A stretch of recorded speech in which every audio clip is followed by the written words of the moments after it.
Bomboradio Philippines. Bomboradio Philippines. Unmatched. Number one and most trusted source of news and information. Basta Radio Bombo. Oras sa Bomboradio Iloilo, Philippine Standard Time, 43 minutos na nakaligad sa takna sining alas 11. Welcome sa pagpangalagad sang Bombo Anay sa Udto diri sa UFM Bomboradio Iloilo, ang flagship station sang the number one and most trusted source of news and information, ang Bomboradio Philippines. Adlaw kita karon sang Biyernes, Hunyo 5. Thank God it's Friday. Sa gihapon ini ang mula mo ang kurman, Bombo Chama Blanco Hover. Sa madalagwan kag mga nagapaw na karon nga mga balita. Bureau of Fire Protection Chief Quan Chu nagpromisa nga mahatagan sa bagong fire trucks ang mga banwa nga nagakinahanglan. Bureau of Fire hugot nga nagpanom ng mga unahon na magtawag sa BFP kaysa mag-live sa social media. Iloilo Central Elementary School ginpabombo ang pinabayaan ng mga debris sa proyekto sa Iloilo City District Engineering Office. Samtang ano natabo kagapon nga kasubong iyang maluya. Hindi man sila nga maluya, mambalaton ara ng advantage sa bahin ganoon sa San Antonio Spurs na takeover pa sa New York Knicks. Hibalo nato nila in a while kamangin kaupon naton si Coach Joseph Guion. Sa mga nagapaw na dalagkuan man sini nga mga balita kag impormasyon, balita national. Ang local or low pressure area dito iya sa northwest ang Batanes ang nagabaskog kag naghimong isa iya ka tropical depression. Karon ini siya ginatawag na nga si Tropical Depression Esther. Sandig sa pag-asa. Samtang si former DPWH Secretary Manny Bunuan naggulpian na nagsufrer sang tuman kanamo sining balatian. Pero sandigan bayan gin-aprobahan diri ang ginahingyo ni former DPWH Secretary Manny Bunuan nga hospital arrest. Sa dugang pa nga mga balita, Senator Erwin Tulfo ginapayag nga wala iya sang may naga-eksister nga Cayetano Block. Amo ni madalkuan mga balita, issues kay impormasyon nga maging sentro karon sa aton sining pagpangalagad sa gihapon diri sa palatuntunan na Bombohanay sa Udto. Yari karon sa aton sining linya live via messenger sa aton sining pagpangalagad si Coach Joseph Guion, ang aton sining in-house basketball analyst. Si Coach Joseph ti alumni sa Colegio de San Jose, currently assistant coach sa EAC Generals sa NCAA, assistant coach sa Pangasinan Heatwave sa MPBL kag basketball analyst for Junior MPBL and Balot Sports. Coach, good morning. Si Bombo Chamini sa liwat, kitain naman kita. Welcome, Coach Joseph. May nga Bombo Cham kag may nga sa tanan nga taga Palamati sa Bombo Radio. Daw makakilibot man kagapon ang natabo, Coach, kay ti we thought all the while nga dominado na sa San Antonio Spurs ang hampang, given nga ti ila pa iya home court, may ara sa ginatawag sini nga home court advantage. Pero anong nakita sini nimo, Coach, nga sang mga inulihi sini nga bahin sa fourth quarter, do gulpiada lang no huyang ang depensa, naghina ang depensa sa San Antonio Spurs, Coach Joseph? Yes, nalantaw to agapon. I think tanan man siguro nakipot sa resulta sa game kagapon, kay probably 80% sang nagalantaw balaan tang with that kind of lead nga mayara ang San Antonio during that game with the 10 points. I think that's the largest lead nga mayara sila. Nakabalik pa ining New York to get that game 1 win. Yeah, tama na, sakto mo. Sakto lang nambal mo, Bumucham. The defense of the New York defending Wembanyama on the last part na make a big difference during that game. Kibalantaman during the mga crucial stretch si Yaga kadto na gid ang bola. Pero kudos to Karl Anthony Towns and all the rest of the New York nga nadipinsahan nila si Wembanyama. Ang lantaw talaga ni sa stat sheets ta subong sa 7-5 Wembanyama, pero napilitan siya nga magtira sa on the 3-point line 9 times. So, bitsilingon, ara siya pero misagwa. They keep him outside during on the offensive side of the on the offensive attack. Ara siya pero misagwa. So, ginalimit nila ang bola siya sa sulod sa bola. Amol ginaguro ang naming game plan sa New York sa on the last dying minutes. Kagamana, naming dipinsa nila on the last 3 minutes ang game kagapon. Aha. Alright. Now, nakita taman ang duwa ka mga clutch points ni Jalen Bronson nga nahimo. Kaga daw kasubong isa man to sa gintunaan nga daw, although dako pa man ang time nga nabilin sa game clock, but daw mo tong nga daw makabing naton na nagparalyze man sa San Antonio Spurs. Anong nakita sinimo, coach, nga diferensya abi sa bahin sa San Antonio Spurs nga nakabawi sila, nakabansi pa na pulo, and sa mga nagahilapit na lang iya sa end sang quarter or fourth quarter particularly, daw dito may ara sila sa mga miscalculations or shall I say, naghina ang ila sining gameplay, Coach Joseph? Okay, they leave Bronson one-on-one eh. Ingatag nila kay Bronson tong one-on-one game. Kung tanong mo din ganyan sa stats ni Bronson, Bronson attempted 31 shots. Kaya 31 kung sa aton nga term nga na, buhaya na. Diba? 31 shots in a game. So, pero, tawag nito, pero, ginahatag siya sa New York. Kita mo sa mga teammates siya, why gid miga duko, why gid miga ambal siya nga pasa sa ako ng bola. Kumbaga, ang teammates niya, kumbaga, full support gid sa iya. Do your thing. Diba? Ari lang kami, tira kada, rebound namon, balik namon si mo, kuha. And then, on the fourth quarter, nakita nyo man siguro, Jalen Bronson show, natabo. So, he take over. Nag-take over siya, probably 6-8 points sa fourth quarter nga to. During that run, nga nakabansi sila, hasta makabansi sila, nakuha niya to. Amo lang namin man sa New York because ang ilang main guy can do that one-on-one thing. Hindi, meanwhile, din naman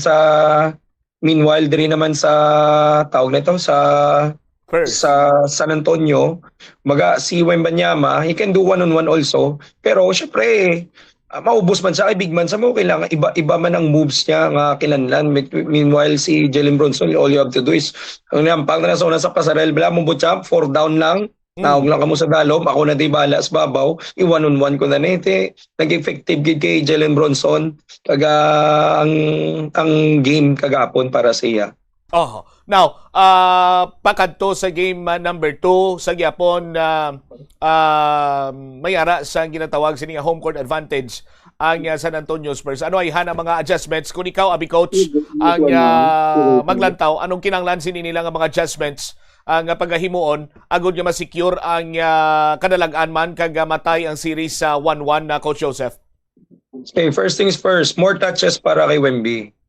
Hindi lang touches on side of the court but inside. Make it sure ang primary defender niya si Karl Anthony Towns ma-foul trouble.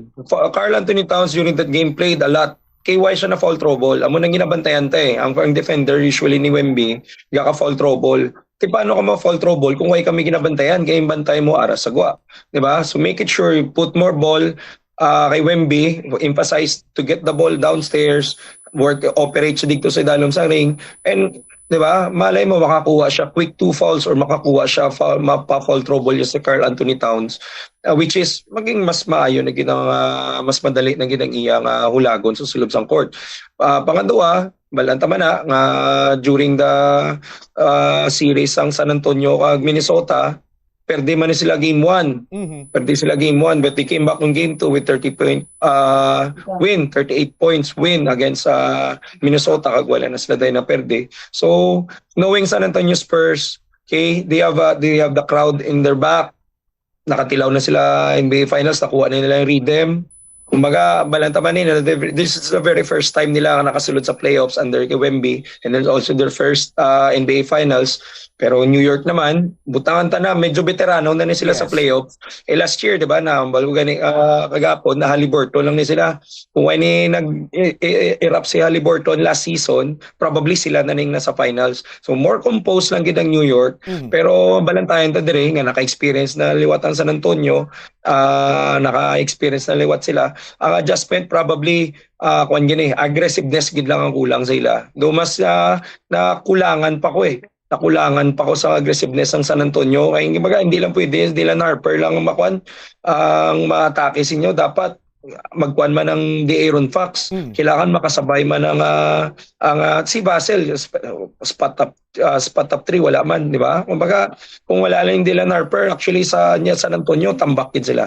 Why naton makita, coach, ang trademark San Antonio Spurs nga strategy nga ball movement, kung saan pa laka-laka natabuan to sa bilog sini nga game number 1, Coach Joseph.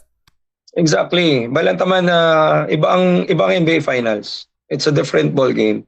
The world, ang bilog nga kalibutan, duwa na lang ka-team ginalantaw eh. Diba? Kumbaga, ikaw, as a player, kung magpakaon ka sa sistema ka na, kung i-embrace mo na, it's because you're there in the NBA Finals. Ako na eh. Diba? Kumbaga, tama na, Bumbotsam, no?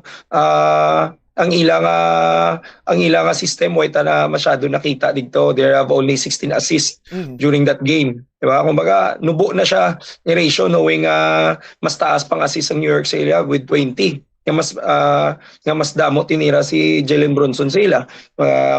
Kumbaga, ang movement nga nakita the system and the program of San Antonio Spurs that time on that game 1, wala. Kumbaga, muna ngayon nambal ko, I think nakabatsyag na sila, naka-game 1 na sila sa NBA Finals. Kumbaga, the adjustment should be hindi na sa team ara na ng sistema ara na. Diba? The adjustment should be in them. They should be more aggressive. Hindi nila pwede kung mag-init lang yung Banyama, hindi. Diba? De'Aaron Fox should be the, kumbaga, Batman and Robin. De'Aaron Fox, hindi niya pwede yung pabayaan ang Dylan Harper, kay rookie pa lang na. Off the bench na, di ba? When Banyama need this co-star mag-step up sa game kag syempre, probably mas depensahan gid nila a better game plan for Jalen Brunson coming to for game 2. And of course, lastly siguro, coach, ang off the bench factor. Kagapon nami ang hulag sang mga backup sang New York Knicks and kumparar nimo sa bahin sang San Antonio Spurs nga daw pila lang gid ang ila sina na contribute sa bilog sining hampang dako gid man nga bahin ang mahambal nato ng backup unit, Coach Joseph, sa mga kasubong sining mga finals na. Oo naman. Balantaman nga wear and tear na eh. They're playing playoffs for almost probably 2 months na sila gampang. Mo na ganay ambal ko. Tapos ang San Antonio na game 7 pa sila. Diba? So, kumbaga, ang 10 guys nga sulod kagapon, must be ready gidya nga kung hindi pwede nga isa lang ka team, isa lang ka tawo ang mabuhat para sa ila. Diba? So, amo na ganyan ambal ko, kung wala to nag-step up si Dylan Harper in the first half para sila, tambak na sila.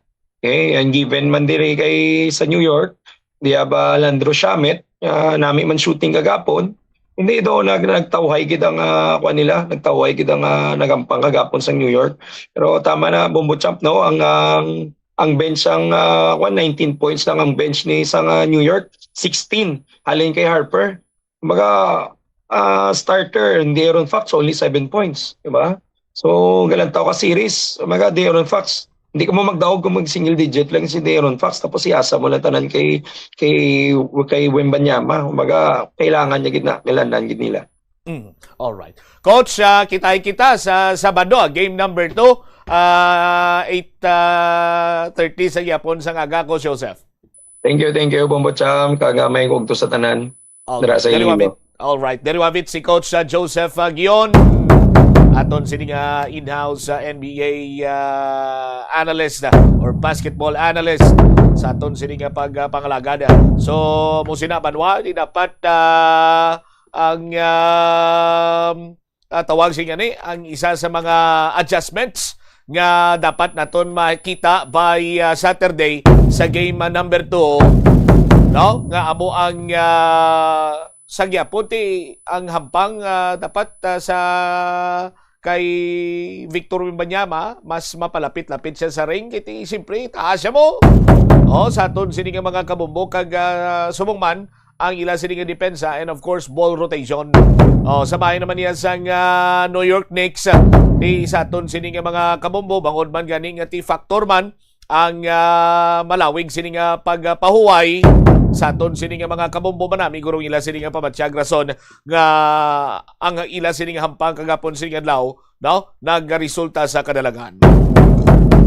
Dugang ang mga balita kag impormasyon later on pagbalik ta sa maray nga pagpalayag sa mumuanay sa unto pagkatapos ang Bombo Network News. Kabombo, yari ang pwede mo himuon agud makakinot kita sa paggamit sang enerhiya. Kabombo nga motorista, paano ka bala mag-apply sang preno o kon brake kung nagamaneho? Likawan ang golpeada nga pag-accelerate kag pagpreno. Ang golpeada nga pag-accelerate kag pagpreno, ang sara nga makakonsumo sang gatong tub-tub 3,700 pesos kada bulan. Samtang, makakinot ka naman sang tub-tub 200 litros sang gatong kada bulan sa imo salakyan kung matawhay ang dalagan sang trapiko. Gani kung ikaw magmaneho, smooth and easy lang kabombo.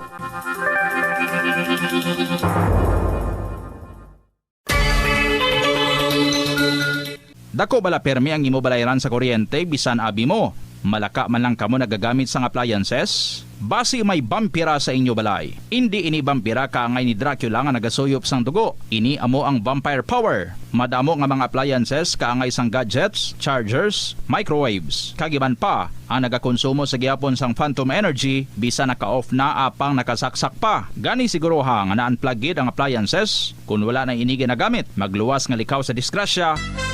Ito ang Bombo Radio Philippines. Fully digitalized. Numero 1 sa balita, komentaryo, drama at serbisyo publiko. Bombo Radio Philippines. Bombo Radio Philippines. Unmatched. Number 1 and most trusted source of news and information. Basta Radio Bombo. This is Bombo Network News Noontime Edition, broadcasting live at Bombo Radio Broadcast Center, Makati City, Philippines. Ngayon ay araw ng Biyernes, thank God it's Friday, ika-5 sa buwan ng Hunyo taong 2026. Sa ulo ng ating mga balita. Sa ating weather report, abangan mamaya ang Bagyong Esther, nakakaapekto sa hilagang bahagi ng Pilipinas. Ang probinsya ng Batanes, nasa ilalim na ng signal number 1. Inflation bumaba sa 6.8% noong Mayo ng kasalukuyang taon. Mga ekonomista naman itinuturing itong positibong senyales. Sa ibang mga balita tayo mamaya, si Trillanes, Tulfo at iba pang mga pinangalanan ng mga dating sundalo, nagbantang muli silang makahain ng kaso laban sa mga dating sundalo. Ang 18 dating sundalo naman pwede umanong ipa-contempt kung hindi haharap sa Monday Blue Ribbon Hearing. Naganap na hearing kahapon, may ituturing lamang umano bilang isang forum. Sa Provincial Report, abangan pumamaya mga kabumbong report ng ating mga estasyon. Ang probinsya ng Batanes naghahanda na sa banta ng Bagyong Esther. Ang biyahe sa karagatan at himpapawid, suspendido na. Abangan din mamaya sa ating international news, Ukrainian President Volodymyr Zelensky nagpadala ng open letter kay Russian President Vladimir Putin. Harapang pag-usap para wakasan ang digmaan, ipinanawagan. Sa ating sports news, ang San Antonio Spurs maghahanda ng mas magandang mental state sa pagharap sa Game 2 habang si US President Donald Trump manunood naman sa Game 3 ng NBA Finals. At live nationwide via satellite, dumako tayo sa detalye ng ating mga balita. Bombo Weather Update. Sa ating weather update, mga kabombo, nasa ilalim na ng signal number 1 ang probinsya ng Batanes dahil sa Bagyong Esther. Uling natukoy ang sentro ng naturang bagyo sa layong 230 kilometers. Yan po ay sa hilagang kanluran ng Itbayat sa probinsya ng Batanes. Taglay nito ang lakas ng hangin na abot ng 45 km per hour. Malapit sa gitna habang yung pagbugso nito ay pumapalo hanggang sa 55 o 55 km kada oras. Kasalukuyan itong kumikilos pahilaga sa bilis na 15 o 15 km kada oras. Sa kasalukuyan, tanging ang probinsya ng Batanes ang nasa ilalim ng warning signal, ngunit hindi pa rin inaalis ang posibilidad ng paglakas ng naturang bagyo habang tinatahak ang direksyon papunta ng Taiwan. Taglay ng naturang bagyo ang potential impact na maaari pong makaapekto sa kabuhayan at mga property ng mga residente. Manatili pong nakatutok sa Bombo Radio Philippines, mga Kabombo Caster Nation, para po sa karagdagang development sa naturang bagyo. Ito hong panibagong bagyo na nabuo sa hilagang bahagi ng Pilipinas at ngayon po'y patungo ngayon yan sa may bahagi ng Taiwan. Kasabay din po nito ay ang pagdedeklara ng State Weather Bureau ng opisyal na pagsisimula ng wet season o ang season ng tag-ulan sa buong Pilipinas. Ito'y batay pa rin sa lumabas na observation ng Weather Bureau kung saan paulit-ulit daw na nagkakaroon po ng mga pag-ulan o serye ng pag-ulan sa nakalipas na 5 araw. Ang mga ito ay iniuugnay sa paglakas ng Southwest Monsoon o kilala ho natin sa tawag na habagat na nakakaapekto sa kanlurang bahagi ng Luzon at sa may Visayas. Ang naturang pattern ayon sa Weather Bureau ay malinaw na indikasyon ng pagpasok ng tag-ulan sa buong Pilipinas. Ibinabala rin ng ahensya ang posibilidad ng labis na paglakas ng habagat o yung mga serye ng pag-ulan dahil sa inasahang pag-iral ng El Nino. Ito ho ay pangunahing makakaapekto sa Luzon at ilang bahagi ng Visayas region. Sa kabila nito ay hindi pa rin naalis ng Weather Bureau ang pag-iral ng mga monsoon break o yung pong pansamantalang paghina ng mga pag-ulan na maaring tumagal ng ilang araw o kung hindi man tumagal ng ilang linggo. Sa iba pang balita, mga Kabombo Star Nation, ipinahayag ng Philippine Statistics Authority na bumagal ang inflation rate ng bansa sa 6.8% noong buwan ng Mayo ng kasalukuyang taon mula sa 7.2% noong buwan ng Abril. Ayon sa ulat, ang pagbaba ay dulot ng mas mabagal na pagtaas ng presyo ng pagkain, lalo na ng bigas, gulay at karne, gayon din ng mas mababang singil sa kuryente at ilang serbisyo. Bagamat nananatiling mataas kumpara sa target range ng Bangko Sentral na Pilipinas na 2 to 4%, itinuturing ng mga ekonomista na positibong senyales ang unti-unting pagbagal ng inflation. Sa datos ng Philippine Statistics Authority, ang food inflation ay bumaba sa 8.5% mula 9.1% noong buwan ng Abril, habang ang non-food items gaya ng transportation at housing utilities ay nagpakita rin ng mas mabagal na pagtaas. Sinabi ng Bangko Sentral ng Pilipinas na patuloy nilang babantayan ang mga salika gaya ng presyo ng langis sa pandaigdigang merkado at epekto nitong El Nino sa supply ng pagkain. Dagdag pa rito, inaasahan na ang mas maayos na supply chain and importation ng bigas ay makatutulong upang mapanatili ang pagbaba ng presyo sa mga susunod na buwan. Itong pagbaba ng inflation ay nakikitang makapagbibigay ginhawa sa mga consumer, lalo na sa mga pamilyang mababa ang kita na direktang naapektuhan ng pagtaas ng presyo ng pangunahing bilihin. Gayunpaman, nananatiling hamon naman sa pamahalaan ang pagpapanatili ng trend na ito upang tuluyang bumalik sa mas mababang antas ang inflation sa pagtatapos ng taon.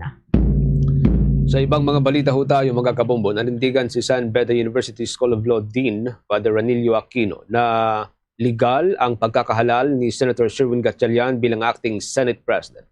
Tinukoy ng law expert ng 12 senador na sumusuporta kay Senator Gatchalian na patunay anyang mayorya ng mga senador ang sumusuporta sa acting president ng mataas na kapulungan. Maliban kasi sa ruling ng korte doon sa may Abelino versus Cuenco, ito ho'y may GR number L-2821, nagkaroon po ng proklamasyon noong 1949 na mahalagang matukoy din anya kung sino ang sinusuportahan ng mas nakararaming senador na magiging Senate leader para makapagtrabaho ng tuloy-tuloy, maayos at walang balakid ang mataas na kapulungan.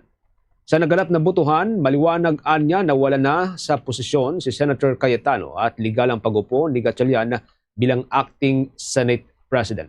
Maliwanag pa ni Father Aquino sa exclusive interview ng Bombo Radio Philippines, bagaman wala na sa posisyon si Senator Cayetano, manatili pa rin si Senator Gatchalian sa acting capacity hanggat hindi pa siya inihahalal ng 13 mga senador.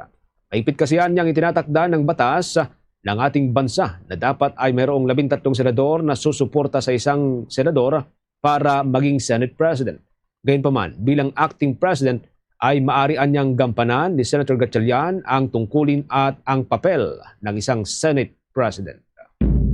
Sa iba pang balita, hindi na umano maituturing bilang Senate President si Senator Alan Peter Cayetano sa kabila ng kanyang pagpupumilit na siya pa rin ang legal at moral na Senate leader. Ayon kay Ateneo de Manila Law School Professor Attorney Howard Calleja, legal ang nangyaring sesyon noong June 3 na nagresulta sa pagkakahalal ni Senator Sherwin Gatchalian bilang Senate President pro tempore. Iniisa-isa ni Calleja ang legal basis nito tulad ng itinakda sa naging ruling ng Korte sa Avellino versus Cuenco na maaaring ibase ang quorum sa bilang ng mga senador na may kakayahang makadalo sa sesyon at hindi na ibinibilang yung mga hindi kayang obligahin o pilitin ng Senado. Maliban dito, mayroon na rin anyang president sa Senado kung saan ilang beses o ilang ulit nang nangyari sa mataas na kapulungan na ang sunod na quorum ay 12 dahil sa ilang miyembro nito ay nagkakasakit o nakukulong. Kung ibabatay dito ay legal anya ang ginawa ng 12 senador noong Hunyo 3 na tuluyang paghalal ng kanilang lider dahil ang naturang bilang ay ang malinaw na majority count sa naturang kapulungan. Hindi naman natin masisisi si Alan Peter kung sabihin niyang siya pa rin. Sabi ko nga, kung gusto niyang kumapit sa posisyon, parang kapit ko, bahala siya doon. Pero malinaw naman ang ating konstitusyon. Malinaw din ang ating batas. Malinaw din ang rules. No? Isa-isahin natin yan. Number 1, ang konstitusyon sinasabi na ang quorum ay mayorya ng mga senador. Ngayon, yung clarification kung ano ang quorum, ano ang mayorya, ano ang mga member na kailangan makuha ang quorum, yan ay clarify na. Lininaw na yan ng Korte Suprema sa kaso nga ni Avellino versus Cuenco. Ano pa ba ang gusto niyang paniwalaan? Siya naman ay abogado, alam naman niyo kung ano ang jurisprudence na sinasabi kung ito ay batas or resolusyon ng Korte Suprema, ito ay part of the law of the land. Kasabay nito ay tinawag ni Attorney Calleja si Senator Cayetano bilang hindi tunay na Senate President. Sa katunayan, mistulang Senate President lamang umano siya sa online dahil mas pinipili niyang magpaliwanag sa halip na sa legitimate Philippine media o sa publiko. Ang malinaw sa ngayon anya ay ang presidency ni Senator Sherwin Gatchalian, ang legal na Senate leadership kasunod ng matagumpay na pagpapalit sa liderato. Hindi po tunay na Senate President na ngayon si Senate President, ex-Senate President Cayetano na ang tawag ko nga Senate President ng Facebook. Kaya for the last 3 days, doon lang siya naghihiring at nagse-session sa kanyang Facebook. So malinaw po yan na kahit ano pong sabihin, siyempre po, hindi ho natin masisisi ang sasabihin ni Senator Cayetano, pero siya po ay nagkakamali. Malinaw po na ang killing ng batas at killing ng mayorya at recognize na rin ng palasyo na si Senator Gatchalian ang acting Senate President at ang mayorya ay yung mayorya ni Senator Gatchalian. Bahagi pa yan ang pahayag ni Attorney Howard Calleja sa exclusive interview ng Bombo Radio Philippines. Samantala, iginit naman ni Acting Senate President Sherwin Gatchalian na hindi may tuturing na opisyal na pagdinig ang sinagawang flood control investigation ng kampo ni Senator Alan Peter Cayetano, kundi isa lamang ho itong gathering o pagtitipon. Ayon kay Gatchalian, pinayagan lamang na makapasok sa Senado ang mga senador dahil karapatan nilang gamitin ang kanilang mga opisina, ngunit ang opisyal na pagdinig ng Blue Ribbon Committee ay nakatakda pa sa Hunyo 8 sa araw itong Lunes sa ilalim ng bagong chairperson na si Senator Erwin Tulfo. Sinabi rin niya na hindi opisyal na naitala ang mga pahayag na ginawa sa naturang pagtitipon at maaari pang muling ipatawag ang mga resource person upang maitala ng formal ang kanilang testimonya. Maalalang lumitaw sa pagtitipon ho ng Cayetano Block, pagtitipon o pagdinig ng Cayetano Block ang mga dating sundalo na nag-uugnay sa ilang mataas na opisyal kabilang ng pamilya ni Pangulong Ferdinand Marcos Jr. sa Morayan Malia sa Flood Control Project. At git naman ni Senator Gatchalian kung mas nais ilahad na katotohanan, dapat itong gawin sa opisyal at wastong forum ng batas na kapulungan. Nilinaw din ni Senator Erwin Tulfo na ang naganap na pagtitipon sa plenaryo ng Senado noong Hunyo 4 ay hindi maituturing na formal na hearing, kundi isa lamang din daw na isang forum na pinangunahan ni Senator Rodante Marcoleta.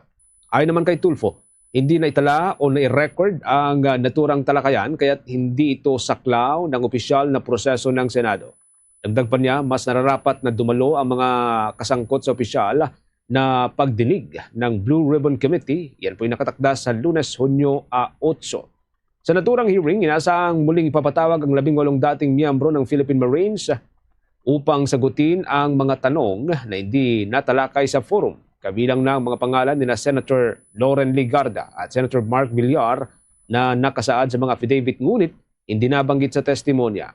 Sa naturang forum, lumabas ang alegasyon na may maleta umano ng pera na ibinigay kina Tulfo, dating Senate President Vicente Tito Soto III, at marin itong itinatanggi ng dalawa at tinawag na malaking kasinungalingan at planadong propaganda.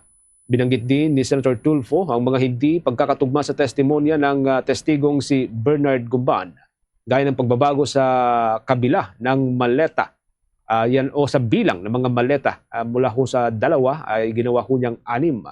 At nagpapakita raw ho ito ng kawalan ng kredibilidad ng naturang alegasyon o akusasyon.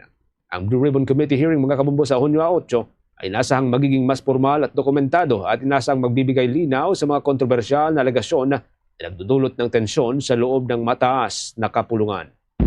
Sa bahagi ito mga kabombo Star Nation, kuha naman tayo ng mga balitang tinutukan ng ating news team. Itong Cybercrime Investigation and Coordinating Center, pinaalahanan ang publiko na maging maingat sa mga ibinabahagi at nakikitang impormasyon online ukol sa mga kaganapan sa Senado. Si Senator Jinggoy Estrada naman, nanindigan na si Senator Alan Cayetano pa rin ang nananatili at kinikilalang Senate President.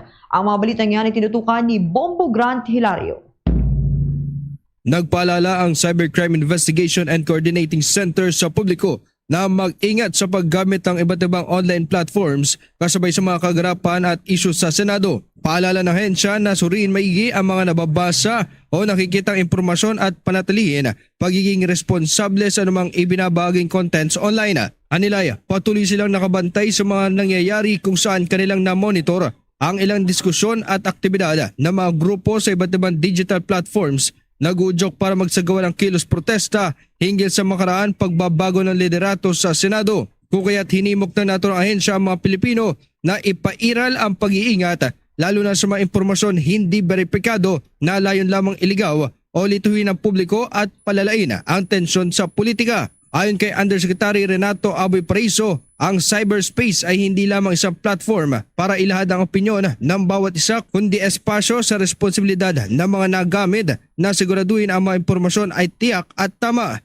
Kaugnay sa nabanggit na issue, ang nakadeteneng mambabatas na si Senador Jinggoy Estrada ay iginit ang paniniwalang si Senador Alan Peter Cayetano pa rin ang nananatiling Senate President. Matapos ang pagdalo ng pagdinig sa isa nitong mga kaso, ibinagi niya ang kanyang komento hinggil sa nagrap na pagbabago ng liderato sa Senado.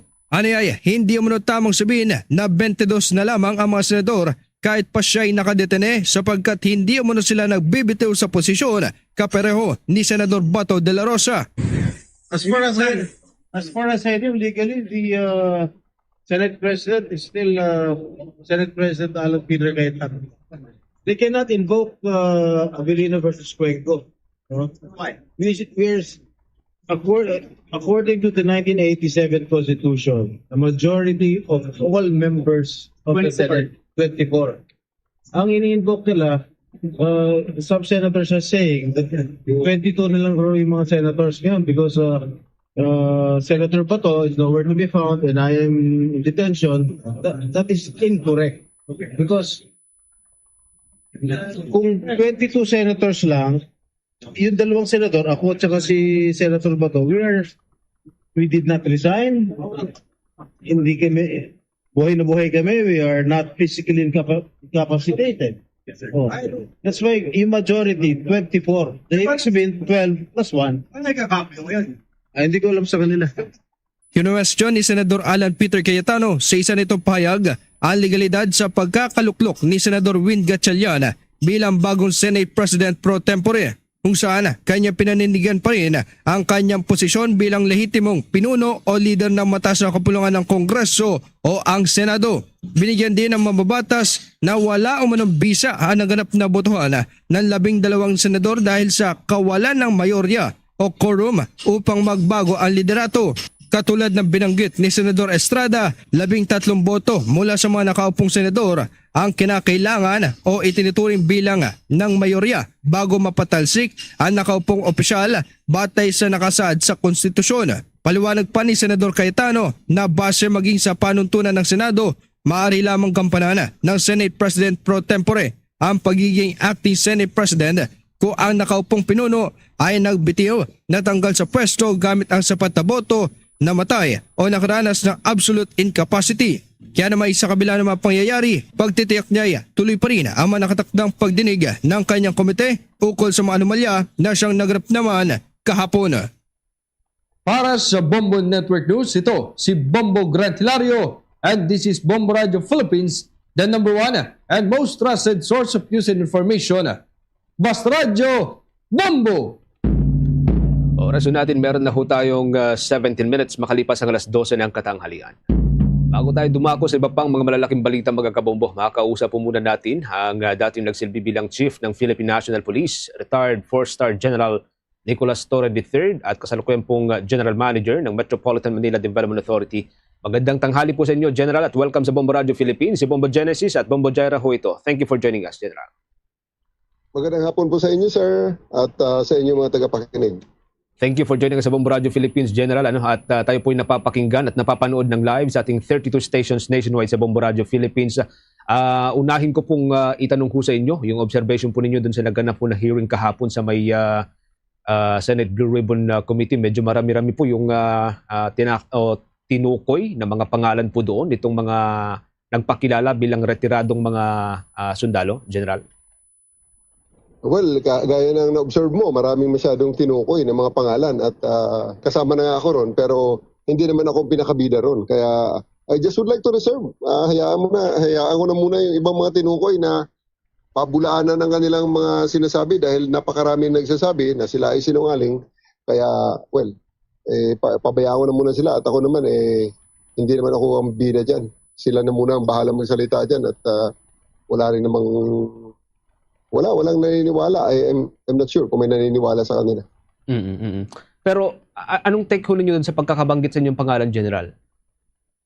It's really something that's very disturbing. Pero hintayin ko na nga lang kung ako man ay kung sineryoso ng Senado ang kanilang mga sinabi at ako'y patawag, di attend ako at doon natin sagutin. At mahirap yung sagutin natin ng laway-laway lang. Gusto ko nakasulat eh. I understand na close ho kayo with other individuals na pinangalanan kahapon like Senator o former Senator De Lima na napag-usapan ho ninyo yung pagkakabanggit ninyo doon? Sir. Wala pa ako nakakausap sa mga iba pang nabanggit kahapon kasi nandito nga ako sa Iloilo at ako po ay umattend ng naging guest ako dito sa kanilang Active Mobility Summit at nag-open kanina ng Bike Festival. Alam naman nila ang aking mga advokasya kaya ako'y naimbitahan dito. And I really have no time to think about all those things na sa tingin ko naman irrelevant naman at saka parang senseless naman . Pabayaan ko na lang muna at hintayin ko ako ipapatawag ng Senado. Pero sanay ho kayo na kumilatis ng mga witnesses, sir, ano? Witnesses, yung mga nahuhuli yung mga suspect noong kayo po'y junior official pa lang ng Philippine National Police. Anong tingin ho ninyo doon sa kanilang aura ho kahapon nung sila po'y nagpapahayag ng kanilang statement, sir? Well, hindi lang naman ako nagsasabi at nag-assess ng kanilang mga sinasabi. Panoorin nyo na lang ho sa reaksyon ng ibang mga tao ang kanilang mga demeanor, ang kanilang mga sinasabi, ang yung basic legal rigor ng kanilang mga sinasabi dahil talaga namang maraming walang basihan, maraming walang basta out of the blue na hinuhugot lang yung mga sinasabi nila . Kaya I think I will leave it at that first. At saka wala pa akong oras para pag-aralan at pakinggan ng mabuti yung sinabi nila about sa akin. Oo. Kasi isa sa mga katangian ng mga police general ay yung kahandaang mag-prepare ng mga affidavit, samahan yung mga suspect halimbawa or yung mga ilang individual halimbawa para dun sa preparation ng affidavit. Parang may nilaktawan yata sila na part ng kanilang affidavit, which is yun yung puna ng maraming mga kritiko, sir. Yun na ang isang matindi dyan kasi sila naman ay dumating doon supposedly prepared. Dahil sila ang nasa offensive, hindi naman sila sumasagot na kung ano. Kundi sila ang gumagawa ng istorya, sila ang gumagawa ng naratibo. And dapat, kung totoo talaga yun, dapat tuloy-tuloy ang kanilang mga sinasabi at wala nang tanong-tanong na na kung ano pa man, pati nga ang designation ko lang, mali na kaagad eh. Ginawa ako sundalo, ginawa pa akong chief of staff. So, it's makes you think kung ano ang purpose talaga ng mga tao na to at kung sino man nagko-coach sa mga to at kung ano ang kanilang purpose talaga. Okay, Bombo Jai with your follow-up kay General Torre. General, maayong hapon. But are you seeing any factors, reason why they include your name dito sa kanilang mga testimonya? Well, I have to still think about it. I have to really dig deep in my memories kung nga ako ilang nadalahig dito sa mga istorya ngayon. And nakita naman natin ang pinaka-dako ang nadalahig nila mismong ang presidente kagang first family gaya. So I don't think that ako ang ultimate target ng mga tao ngayon. Hindi wala peripheral lang, wala smoke screen lang siguro ako sa ilang mga gustong himuon. Sa ibang usapin naman tayo, General, no, kasi papalapit na ditong balik eskwela. Ano po yung paghahanda ng Metropolitan Manila Development Authority, General? Well, unang-una talaga ang purpose ng mga deployment natin sa Uplan Balik Eskwela is the safety and wellness and the normalcy ng ating pagbabalik ng mga estudyante sa mga paaralan natin. So, kasama na dyan dahil ang MMDA ay may mandato sa public safety, trash, sa solid waste management, sa flooding. Yun na nga ang ating ginawa on the past 4 months na kung saan ay nagkaroon tayo ng maraming bayanihan sa barangay concentrated around the schools. Kaya pati ang mga lane marking sa harap ng eskwelahan, yung mga street signs, road signs, ay in-improve na natin at sinisiguro na nandyan para sa kaligtasan ng mga estudyante at mga magulang plus mga teachers na gumagamit ng mga eskwelahan. And especially ngayon, nasa rainy season na tayo, General, no? Ngayon, may bagyo naman and medyo hindi na maganda yung panahon, especially dito sa Metro Manila. Ano yung mga paghahanda naman ng ating Hanay, General? Yun namang paghahanda natin dyan sa paha ay noon pa man ginagawa na natin. Ang bottom line dyan, simple lang ang estratehiya natin dyan. Linisin, palalimin, paluwagin at bantayan ang mga daluyan ng tubig. Kaya ang ginagawa natin, regular declogging ng mga kanal at estero, dredging ng mga ilog at waterways, clearing operations laban sa illegal structures at mga bata, pumping station operations. At siyempre, meron tayong paghahanda sa if everything else fails, andyan, nakadeploy, preposition ng ating mga flood response teams sa iba-ibang mga lugar. Okay, thank you so much. Bombo Jen? Alala ko tuloy yung lately post ninyo, General, na handa kaming halughugin or hukayin or yung mga term na ganun parang iniuugnay ng mga netizen dun sa pagkahanap kay General Bato lately. By the way, speaking of General Bato, may natanggap na ho kayong paanyaya na sumama doon sa manhunt against sa kanya, sir?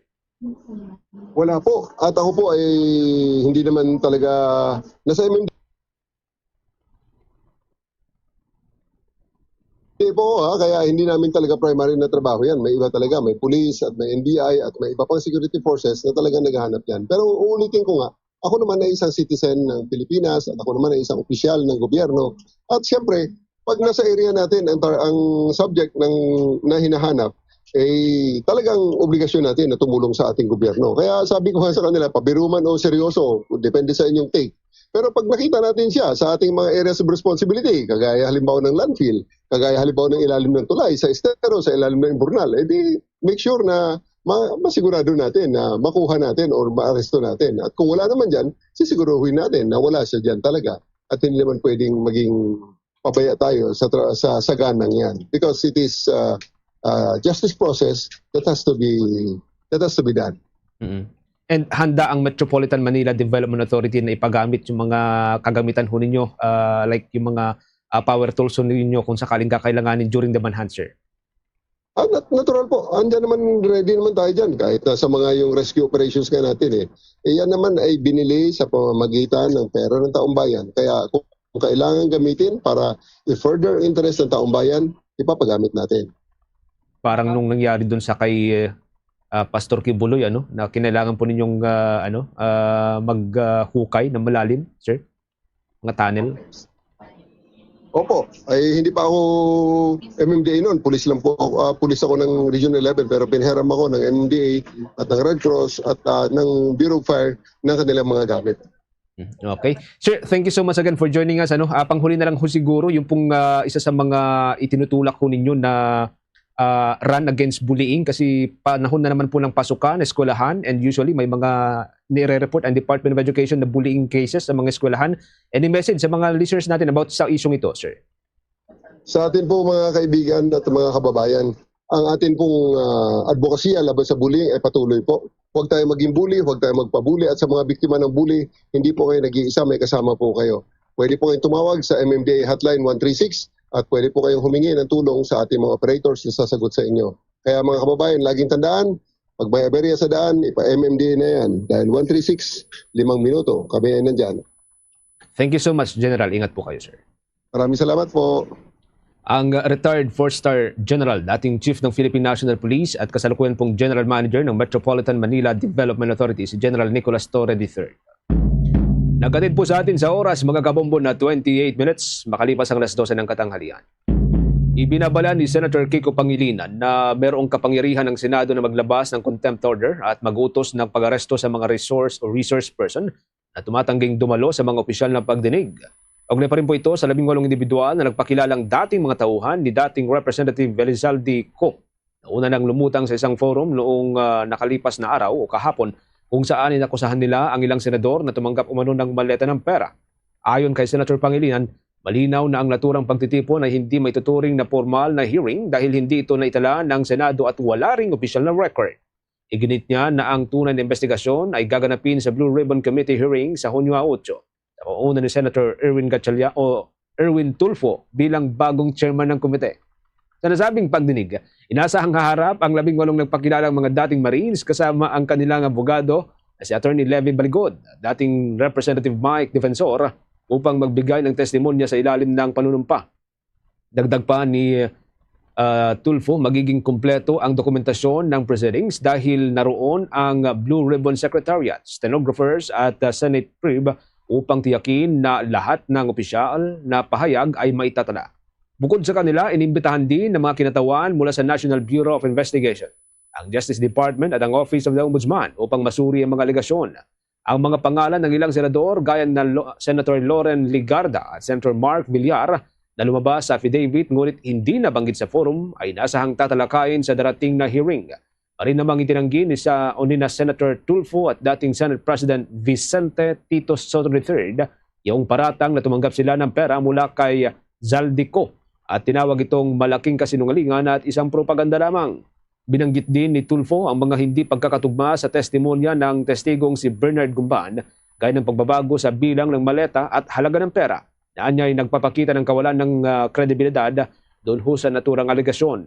Sa huli, giniit ni Pangilinan na tungkulin ng Senado na ipatupad ang kanilang kapangyarihan upang mapanagot ang sinumang tumatangging makisa sa investigasyon. Kung hindi dadalo ang 18 individual sa Hunyo 8, maaari silang maharap sa contempt order at agad na ipaaresto ng Senate Sergeant at Arms. Mariing binatikos naman ni Senator Panfilo Ping Lacson si dating Senate President Alan Peter Cayetano matapos umano siyang idawit sa isang bogus na pagdinig ng Blue Ribbon Committee kaugnay ng aligasyon ng mga maleta ng pera. Ayon kay Senator Lacson, walang anumang ebidensya ang pag-uugnay sa kanya sa naturang mga paratang at puro insinuation lamang ang ginamit. Tinawag din niyang disgusting ang umano'y estilo ng dating leader ng Senado. Iginiit ni Senator Lacson na ang mga larawang ipinakita na may kaugnayan sa helicopter ay mula pa sa kanyang 2022 presidential campaign at bahagi ng kanyang legal and statements of contributions and expenditures kung saan binayaran ang serbisyo ng isang air service company. Nilinaw din niya na wala siyang kinalaman sa anumang aligasyon ng transportasyon ng pera o maleta at wala siyang alam sa sinasabing operasyon ng naturang mga flight arrangements. Giit pa ng senador, ang tinatawag na Blue Ribbon Hearing na isinagawa ng grupo ni Cayetano ay hindi opisyal dahil sa kawalan ng committee secretariat at tamang proseso ng Senado. Dagdag niya, ang Senado ay nasa gitna pa rin ng issue sa liderato at quorum matapos sa mga pagbabago sa majority block at pag-akyat ni Senator Francis Escudero na nagresulta sa pagkabuo ng quorum at bagong mga opisyal sa sesyon. Kaugnay pa niyan, mariing kinundina ng ilang lider at mamabata sa House of Representatives ang ginagawang investigasyon ng ilang grupo sa Senado kaugnay ng flood control controversy na nila'y ginagamit para sirain ang kredibilidad ng House of Representatives at ng mga opisyal na sangkot sa impeachment case laban kay Vice President Sara Duterte. Ayon kay Deputy Speaker Paulo Ortega V, malinaw na mayroong layuning sirain ang tiwala ng publiko sa House prosecutors sa pamamagitan ng pagdawit sa kanila sa aligasyon ng korupsyon kahit wala pang sapat na ebidensya. Giit nito, bago pa man magsimula ang impeachment trial, may mga hakbang na umano para pinturahan ng negatibo ang mga mambabatas na hahawak sa kaso sa impeachment court. Samantala, House Prosecutor Representative Terry Redo naman ay mariing itinanggi ang mga paratang laban sa kanya, kabilang ang aligasyong tumanggap siya ng maleta ng pera. Tinawag niyang kasinungalingan ang testimonya ng isa sa mga resource person at iginiit na walang anumang katotohanan ang mga akusasyon. Iginiit din ng House Impeachment Spokesperson na si Representative Zia Alonto Adjong na ang mga aligasyon ay isang political distraction na layuning ilihis ang atensyon mula sa nalalapit na impeachment proceedings. Nagpahayag din ng pagtutol ang Makabayan Bloc na nagsabing ang mga pagdinig ay nagiging demolition job at puno ng chismis at haka-haka sa gitna ng gusot sa liderato ng Senado at iginiit na wala silang kaugnayan sa flood control controversy. Meron na lamang ko tayong 27 minutes bago po sumapit ang alauna ng hapon. Sa ibang mga development ho tayo, mariing pinabulaanan ng isang religious group ang aligasyon ng mga dating mga sundalo na tumanggap umano si Father Flavio Villanueva ng pera, pungitan po ng sobre at maleta, kaugnay ng issue ng flood control projects. Ayon sa mga grupo, walang SVD Parish o simbahan o ministry center sa Mindanao Avenue sa Quezon City na tumutugma sa paglalarawan ng testigo. Wala din daw kung ebidensya na sumusuporta sa alegasyon na may naihatid na maleta sa address na tinukoy bilang 33 Clemente. Tinawag ng mga grupo na malisyoso at paniguradong o mapanirang puri yung pong mga akusasyon laban sa naturang pari na kilala sa kanyang advokasya para sa mga biktima ng drug war at ng iba pang marginalized sector. Maalala ang kabilang si Father Villanueva sa mga personalidad na isinasangkot ng mga manoy dating Marines sa pagdinig ng Cayetano Block. Nauna na rin siyang naghain ng mga reklamo laban sa mga nag-akusa sa kanya at sa kanilang mga kaalyado. Marinding itinatanggi nila dating ACT Teachers Representative Franz Castro at dating Representative Raul Manuel at dating Representative Arlene Brosas ang alegasyon na tumanggap sila ng pera mula sa mga marine bagmen at tumestigo sa pagdinig kaugnay ng flood control projects. Ayon sa kanila, walang katotohanan ng mga paratang na madalas umano silang nakikipagkita kay dating Representative Zaldico at tumatanggap ng paper bag na may laman na pera. Anila walang ebidensya na sumusuporta sa naturang mga akusasyon.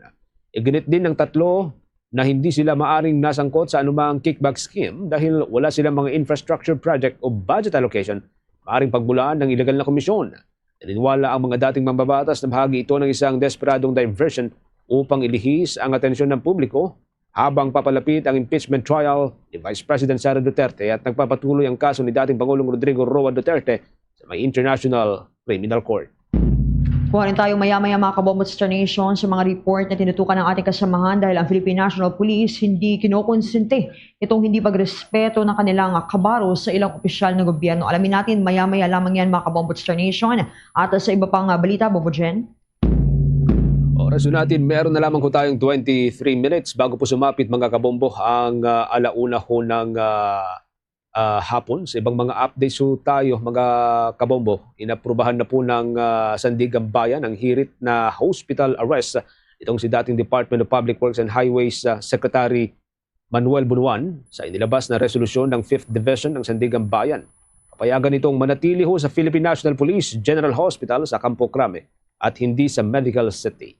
Isinasad kasi ng musyon ng abogado ho ng dating kalihim ng Public Works and Highways Department na dahil sa edad niya at tinaramdam na sakit ay mahalagang nasa ospital o sa ospital na muna siya manatili. Manatili rin ang dating kalihim sa Philippine National Police General Hospital habang nakabinbin pa ang kanyang kaso. Maalala ang itinakbo ho siya sa paggamutan matapos na lumabas ang kanyang warrant of arrest dahil sa kasong plunder mula sa Sandigan Bayan. Kabilang ang dating kalihim po sa mga nahaharap sa kasong graft and plunder at kasama rin po niya si Senator Jinggoy Estrada at iba pang mga dating opisyal ng Department of Public Works and Highways dahil po yan sa anomalyang nabunyag dahil sa mga flood control project. Samantala, sa iba pang development, nagbabala si dating Senator Antonio Trillanes IV na makahain siya ng panibagong kaso laban sa 18 mga dating nagpakilalang sundalo kasunod ng panibago nilang testimonya sa naganap na Senate Blue Ribbon Committee hearing. Ayon kay Trillanes, nagkakabuhol-buhol na raw ang kasinungalingan ng mga dating sundalo dahil sa umunoy gawa-gawa nilang kwento. Maalalang idinawit nga ng mga dating sundalo si Trillanes sa umunoy listahan ng mga individual na dinalhan nila ng malalaking bulto ng pera na nakasilid sa maleta. Binalikan ng dating senador ang naunang testimonya ng mga ito na tumanggap siya ng mga paper bag na naglalaman ng milyong-milyong piso, ngunit sa testimonya nila kahapon ay sinabi na raw ng mga ito na nakasilid na ang pera sa maleta. Kahasang sinabi ni Trillanes na kating-kating raw na mag-imbento ng kwento ang mga dating sundalo, ngunit hirap naman silang alamin kung ano ba talaga ang totoo, kung sa maleta ba o sa sobre dahil mistulang sila rin ay nalilito na raw sa kanilang sariling kwento. Ayon pa sa dating senador, mahirap mapanindigan ng mga ito ang kanilang kwento dahil wala silang mailapag na ebidensya. Hamon nito sa mga nagpakilalang dating sundalo, madali lamang patunayan ang address kaya't nararapat lamang napuntahan na nila ang kanilang itinuro noon na address at huwag iasa sa Google. Una lang naghain ng patong-patong na kaso si Senator Trillanes sa grupo ng mga dating sundalo. Samantala, naghahanda na rin si Senator Erwin Tulfo na magsampa ng kaso laban sa mga umano'y dating sundalo na nag-akusa sa kanya at sa iba pang opisyal na tumanggap ng mga maletang may laman umanong pera. Ayon kay Senator Erwin Tulfo, hindi siya nainis sa mga alegasyon at sa halip, inatawa lamang sa mga ito. Gayunman, sinabi niyang hindi niya hahayaang manatiling walang pananagutan ang mga nagbintang sa kanya at hinamon pa ang mga ito na dalhin ang kanilang mga ebidensya sa tamang forum kabilang ang ombudsman. Muli ring iginiit ng senador na hindi lehitimong pagdinig ang isinagawa ng kampo ni Senator Alan Peter Cayetano noong Hunyo 4 at tinawag niya itong sham hearing. Aniya, walang opisyal na record, journal entry o committee staff na lumahok sa naturang pagtitipon. Nakatakda namang magsagawa ng opisyal na pagdinig ang Blue Ribbon Committee sa Hunyo 8 sa araw ng Lunes sa ilalim ng kanyang pamumuno kung saan iimbitahan din ang mga umano'y dating sundalo upang sumailalim sa tamang proseso at verifikasyon ng kanilang mga testimonya. Ipinahiwatig din ni Senator Tulfo na maaaring may politikal na motibo ang mga paratang laban sa kanya at sa kanyang kapatid, kasunod ng mga pag-aaral na nag-uugnay sa kanila sa mga posibleng pambansang kandidatura sa 2028 elections. Bombo Sports News. Sa ating sports news at para sa mga nag-aabang sa development sa nalalapit na Game 2 ng NBA Finals 2026, nangako po ang San Antonio Spurs ng mas magandang laban sa naturang laban. Ito hong Game 2 ng NBA Finals 2026. Ito ay kasunod pa rin po ng pagkatalo ng kupunan sa Game 1 matapos nga ang fourth quarter offensive ng New York Knicks. Ayon po kay Victor Wembanyama, ang nagsisilbing sentro at big man ng Spurs, mga kabombo, dapat ay magkaroon sila ng magandang mentality sa pagsabak sa ikalawang game para kanilang maibulsa ito. Ang naturang game, ang susunod na game, ay gaganapin pa rin po doon sa home court ng San Antonio bago tuluyang babalik o pupunta doon ho sa home court ng New York Knicks sa ikatlo o third game. Personal din daw na manunood. Bombo International News. Bago sa ating international news, personal pong manunood si US President Donald Trump sa Game 3 ng NBA Finals sa pagitan po ng New York Knicks at San Antonio Spurs. Ayon kay US President Trump ay personal po siyang inimbitahan ni Knicks owner James Dolan para manood ng nasabing laro. Ililipat na kasi sa home court ng Knicks sa Madison Square Garden ang Game 3 ng Best of 7 Series. Sa araw ho ito ng Lunes na gaganapin. Inasahan po ng New York Police District na magiging mahigpit ang pagpapatupad ng seguridad sa naturang lugar. Muling nakabalik kasi ang New York Knicks sa NBA Finals sa unang pagkakataon mula noong 1999 kung saan nanood din po noon itong si US President Donald Trump. At una pong nagkampiyon ang Knicks sa NBA noon pong 1973. Sa iba pang balita sa ating ibayong dagat, naglabas si Ukrainian President Volodymyr Zelensky ng isang bukas sa open letter para kay Russian President Vladimir Putin kung saan minungkahin niya ang direktang pagpupulong ng dalawang lider upang pag-usapan ang posibleng pagtatapos ng mahigit 4 na taong digmaan sa pagitan ng Russia at Ukraine. Ayon kay Zelensky, handa ang Ukraine na magpatupad ng ganap na tigil putukan habang isinasagawa ang negosasyon. Iginiit din niya na hindi dapat hintayin na magkabilang panig na muling maging sentro ng atensyon ng mundo ang digmaan sa Europa bago kumilos para sa kapayapaan. Iminungkahi rin ng Ukrainian leader na magtakda ng tiyak na petsa ng pagpupulong at binanggit ang mga bansang maaaring magsilbing neutral na lugar ng pag-uusap tulad ng Switzerland, Turkey at ilang bansa sa gitnang silangan. Binalaan ni Zelensky na kung hindi pipiliin ng Russia ang landas ng diplomasya, magpapatuloy ang Ukraine sa paglaban para sa kalayaan at soberanya nito. Samantala, sinabi ng Kremlin na nakita nila ang liham at ipapaabot ito kay Putin. Nagpahayag naman si United States President Donald Trump ng suporta sa posibleng pagpupulong nitong dalawang lider upang makatulong sa paghahanap ng solusyon sa nasabing digmaan. Oras natin, meron na lamang ho tayong 17 minutes mga kabombo bago po sumapit ang 1:00 ng hapon. Balita ho tayo mula sa probinsya. Mga kabombo, hunahin po natin dyan sa may Northern Luzon, sa pinakadulong probinsya po ng Pilipinas dyan sa may Norte. Naghahanda po ang naturang probinsya dahil po rito nasa ilalim na po ito ng signal number 1 habang kanselado na rin po yung mga transportation system tulad po ng land at maging yung mga sasakyang panghimpapawid at sasakyang pandagat.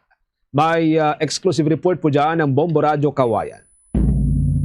Nagsasagawa na ng mga paghahanda ang mga otoridad sa bahagi ng Batanes matapos na isailalim na sa signal number 1 ang lalawigan dahil sa epekto ng Tropical Depression Esther. Sa banayam ng Bombo Radio Kawayan kay Ginoong Roldan S. Dicul, Provincial Disaster Risk Reduction and Management o PDRRM Officer ng Batanes, sinabi nitong maayos pa naman ang lagay ng panahon sa lalawigan sa kasalukuyan bagamat nakakaranas na ng pabugso-bugsong hangin dulot ng sama ng panahon.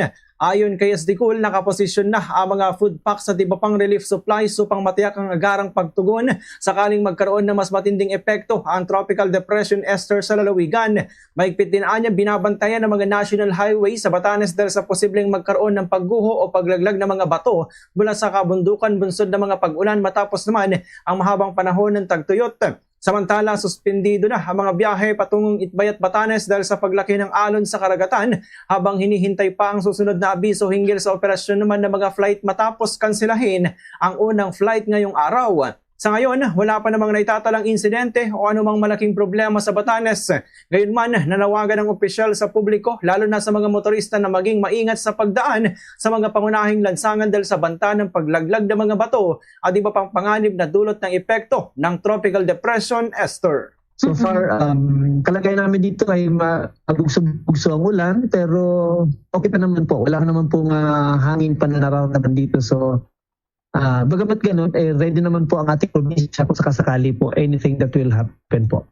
Tinututukan din namin na bantayan lalo na ang ating mga kakalsadahan ng National Highway kasi since matagal na walang ulan, there's a tendency na may mga malalaglag mga bato. So nag-iingat po natin lahat ng ating mga motorista, lalo na yung pauwi ng southern municipalities and other places.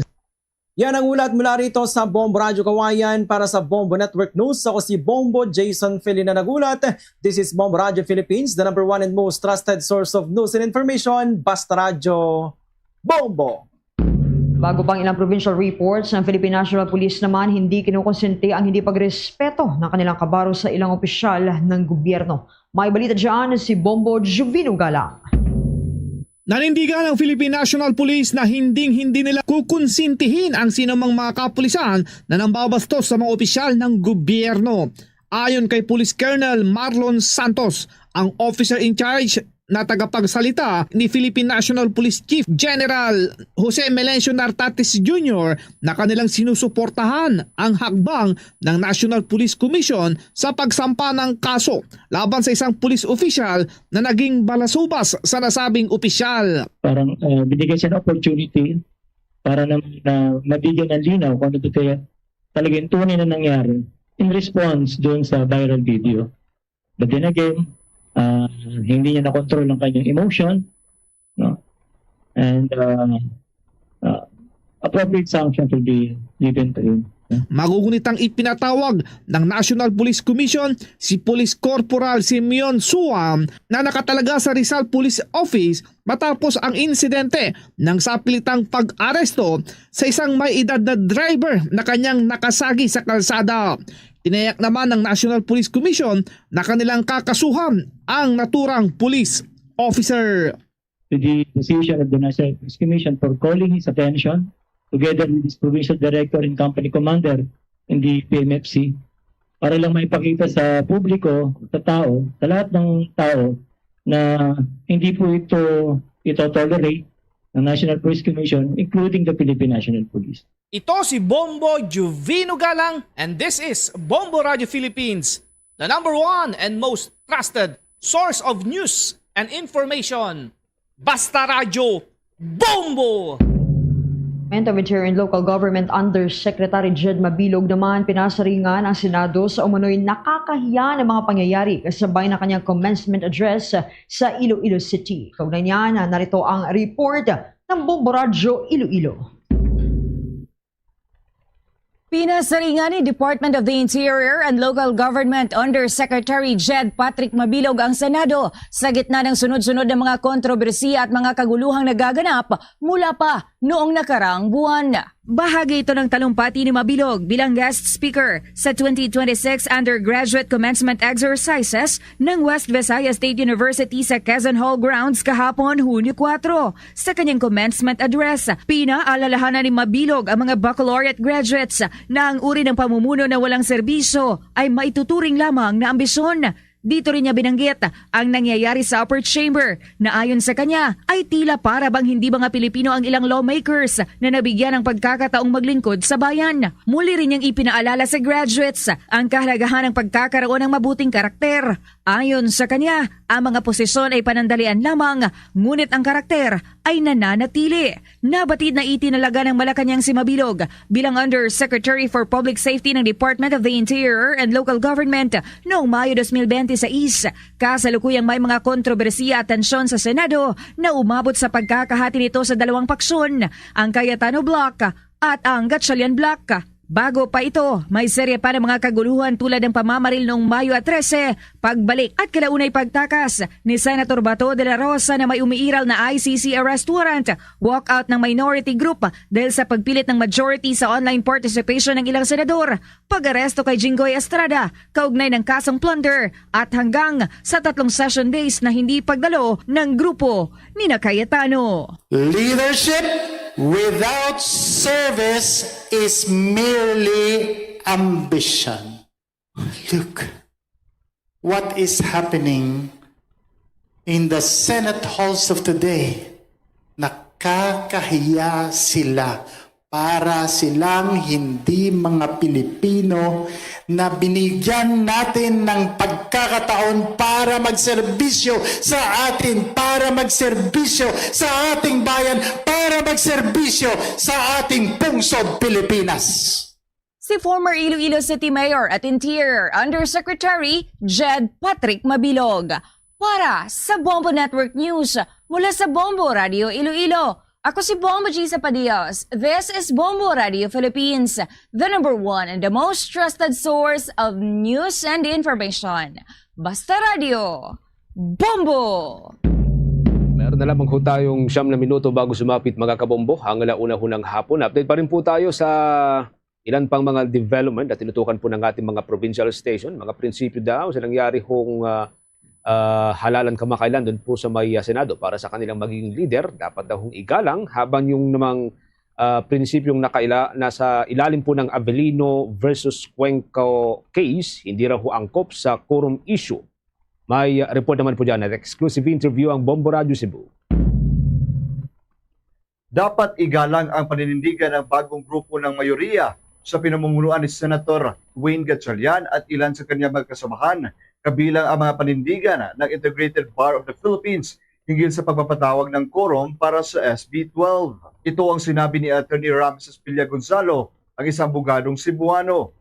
Ngunit sinabi niya na dapat ding igalang ng publiko ang paninindigan ng ilang abogado tulad ni Attorney Villagonzalo sa pagtutol sa mga hakbang mismo dahil para sa kanila at sa kanilang mga legal na obserbasyon. Ang ginawa ng nakararami ay hindi naaayon sa kasalukuyang sitwasyon kung ihahambing ito sa kaso ni Abilino versus Cuenco noong 1949. Dagdag pa ni Villa Gonzalo na hindi ito naaangkop sa kasalukuyang kaso ng Senado dahil walang miyembro ng Senado ang nasa ibang bansa ni walang idineklara ang bakanteng upuan sa 24 na senador. Binigyang diin din ng abogado na ang nangyari sa Senado noong 2015 noong si Senator Franklin Drilon pa ang Pangulo ng Senado ay hindi pa maaaring gamiting batayan dahil hindi ito hinamon ng Korte Suprema. Sinabi rin niya na hindi maaaring magkaroon ng anumang bakante sa dalawang pwesto sa Senado dahil hindi pa nakukumpirma na nasa ibang bansa si Senator Bato de la Rosa habang sa kaso naman ni Senator Jinggoy Estrada hindi pa siya nahatulan. Well, yan po yung paniniwala at opinion nila na dapat tuhin din natin. Pero yung mga tao na kagaya ko na nagsasabing walang quorum, dapat respetuhin din nila kasi yung analysis namin or analysis ko, yung Abilino Doctrine, hindi nag-a-apply sa present situation. Walang nag-abroad sa 24, walang declared vacancy out of the 24 seats, and then simply that the computation should be based on the whole 24. Mula rito sa lungsod at lalawigan ng Cebu, Bombo Nathaniel Sandoval. This is Bombo Radio Philippines, the #1 and most trusted source of news and information. Basta Radio, Bombo! Ito namang pagsiwalat ng 18 dating sundalo maituturing umano na political demolition laban sa mga pinangalanan sa affidavit. Ang quorum naman ng majority block, legal at valid ayon yan sa isang constitutional law expert. Kaugnay niyan, may report ang Bombo Radyo Dagupan.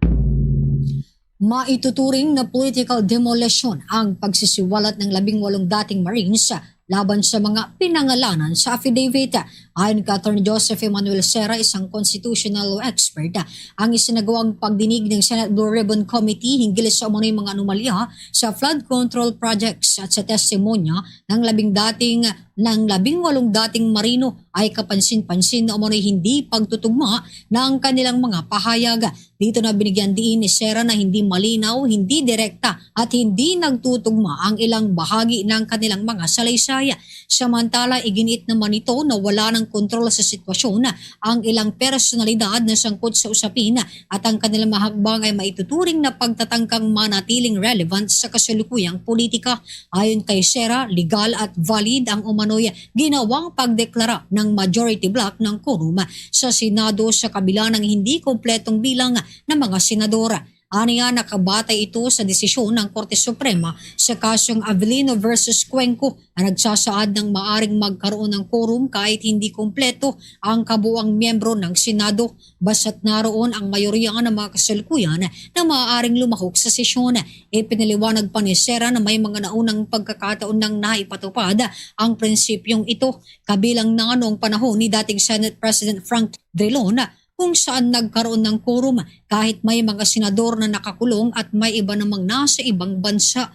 Iniugnay rin ni Serra ang kasalukuyang sitwasyon kina Senator Jinggoy Estrada at Senator Ronald Bato de la Rosa. Proceedings, they're not the de facto de jure na mga chairs ng mga committees na supposedly naatasan sa kanila. Pragmatic purposes, you cannot declare yourself as a Senate President if you do not have the numbers anymore. I-insist mo na, in the case of Senator Alan Peter Cayetano, na, kailangan nyo ng 13. Pero at the end of the day, ilang senators ang sumusuporta sa'yo? You do not have 13 na at the moment for you to insist on a technicality, even if you only have, 10? Para sa Bombo Network News, mula rito sa lalawigan ng Pangasinan, Bombo Mayra Reside nag-uulat. This is Bombo Radio Philippines, the #1 and most trusted source of news and information. Basta Radio. Bombo! Bombo Business News is brought to you by Queen City Development Bank. Bago tayo magtapos mga kabombo, ihabol lamang ho natin dahil inilabas na po ng Department of Trade and Industry yung pong price guide para po ito sa school supplies. Ilang araw po ito bago yung nakatatang pagbubukas ng school year 2026-2027 sa araw po ng Lunes, Hunyo 8. Ang natura pong listahan ay magsisilbing gabay para po sa mga mamimili na inasa pong dadagsa sa mga local market bago ang magiging pasukan. Narito po ang price guide mga kabombo para po sa mga listeners, mga viewers ho natin Makikita din po ninyo sa inyong mga screen. Ito pong listahan ng mga presyo para po sa mga pangunahing binibili ngayon pong pasukan. Ang notebook ay nasa 13 to 52 pesos. Ito po yung 80 libs na mga notebook. Yung pong spiral ay 14 pesos to 49 pesos. Kada piraso po ito. Yung yarn notebook naman, 14 pesos hanggang 47 pesos kada piraso. Ang grade pad paper ay 13 to 37 pesos bawat pad.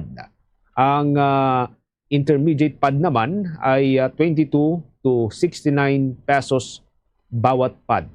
Ang pencil o lapis, mga kabombo, ito ho'y mabibili sa 12 pesos hanggang 18 pesos bawat isa. Kung pack naman ay 15 pesos to 24 pesos kada pack. Ang ballpen, batay pa rin po sa price guide ng Department of Trade and Industry, ito po'y mabibili ng 3 pesos hanggang 21 pesos kada piraso. 18 to 27 pesos kada pack kung sakali. Ang pangkulay o crayon, mga kabombo, 12 pesos hanggang 114 pesos bawat kahon. Depende pa rin po yan sa kulay. Ang eraser daw ay mabibili po ng 8 pesos hanggang 20 pesos bawat isa. Ang sharpener ay 16 pesos to 69 pesos bawat isa. Habang ang ruler naman ay 8 pesos to 32 pesos bawat isa. Guide po ito para po sa mga magulang na mag-a-accompany sa kanilang mga anak, kasabay pa rin po ng pasukan ngayong taon. Tuloy-tuloy sa pagsubaybay sa ating 32 fully digitalized AM at FM stations gamit ang ating mga social media pages. Meron po tayong mga bawat provincial station po natin. Meron pong mga sariling mga social media pages na pwede po ninyong i-follow, pwede kayong mag-subscribe at pwede rin po ninyong i-like, mga kabombo Caster Nation. Sa bahagi ng Western Visayas, nariyan ang Bombo Radio Iloilo at Star FM Iloilo. Ganoon din po sa may Negros area, nariyan po ang Bombo Radio Bacolod at Star FM Bacolod. Sa probinsya ng Cebu at mga katabing lugar, nariyan ang Bombo Radio Cebu at Star FM Cebu. Sa Capiz area at mga katabing probinsya, nariyan ang Bombo Radio Rojas at Star FM Rojas. Sa may Aklan, nariyan pong Bombo Radio Calibo at sa may Leyte area, nariyan ang Bombo Radio Tacloban. At bago tayo magtapos, mga kabombo Star Nation, narito sama-sama tayo in union with the prayer vigil for peace. Lord, make us instruments of your peace in a world wounded by conflict, especially in the Middle East, where fear, anger, and uncertainty continue to grow. We turn to God in humble prayer. May He teach us to bring healing where there is pain, love where there is hatred, and forgiveness where there is injury. Where there is division among nations, may dialogue begin. Where there is despair, may hope rise. Where there is darkness, may His light shine. Where there is violence, may courage for peace prevail. We pray for all countries affected by tension and war. May the hearts of leaders be calmed and guided toward justice, compassion, and respect for every human life. May they seek not conflict, but understanding. O Divine Master, teach us not to seek to be understood, but to understand. Not to be consoled, but to console. Not to be loved, but to love.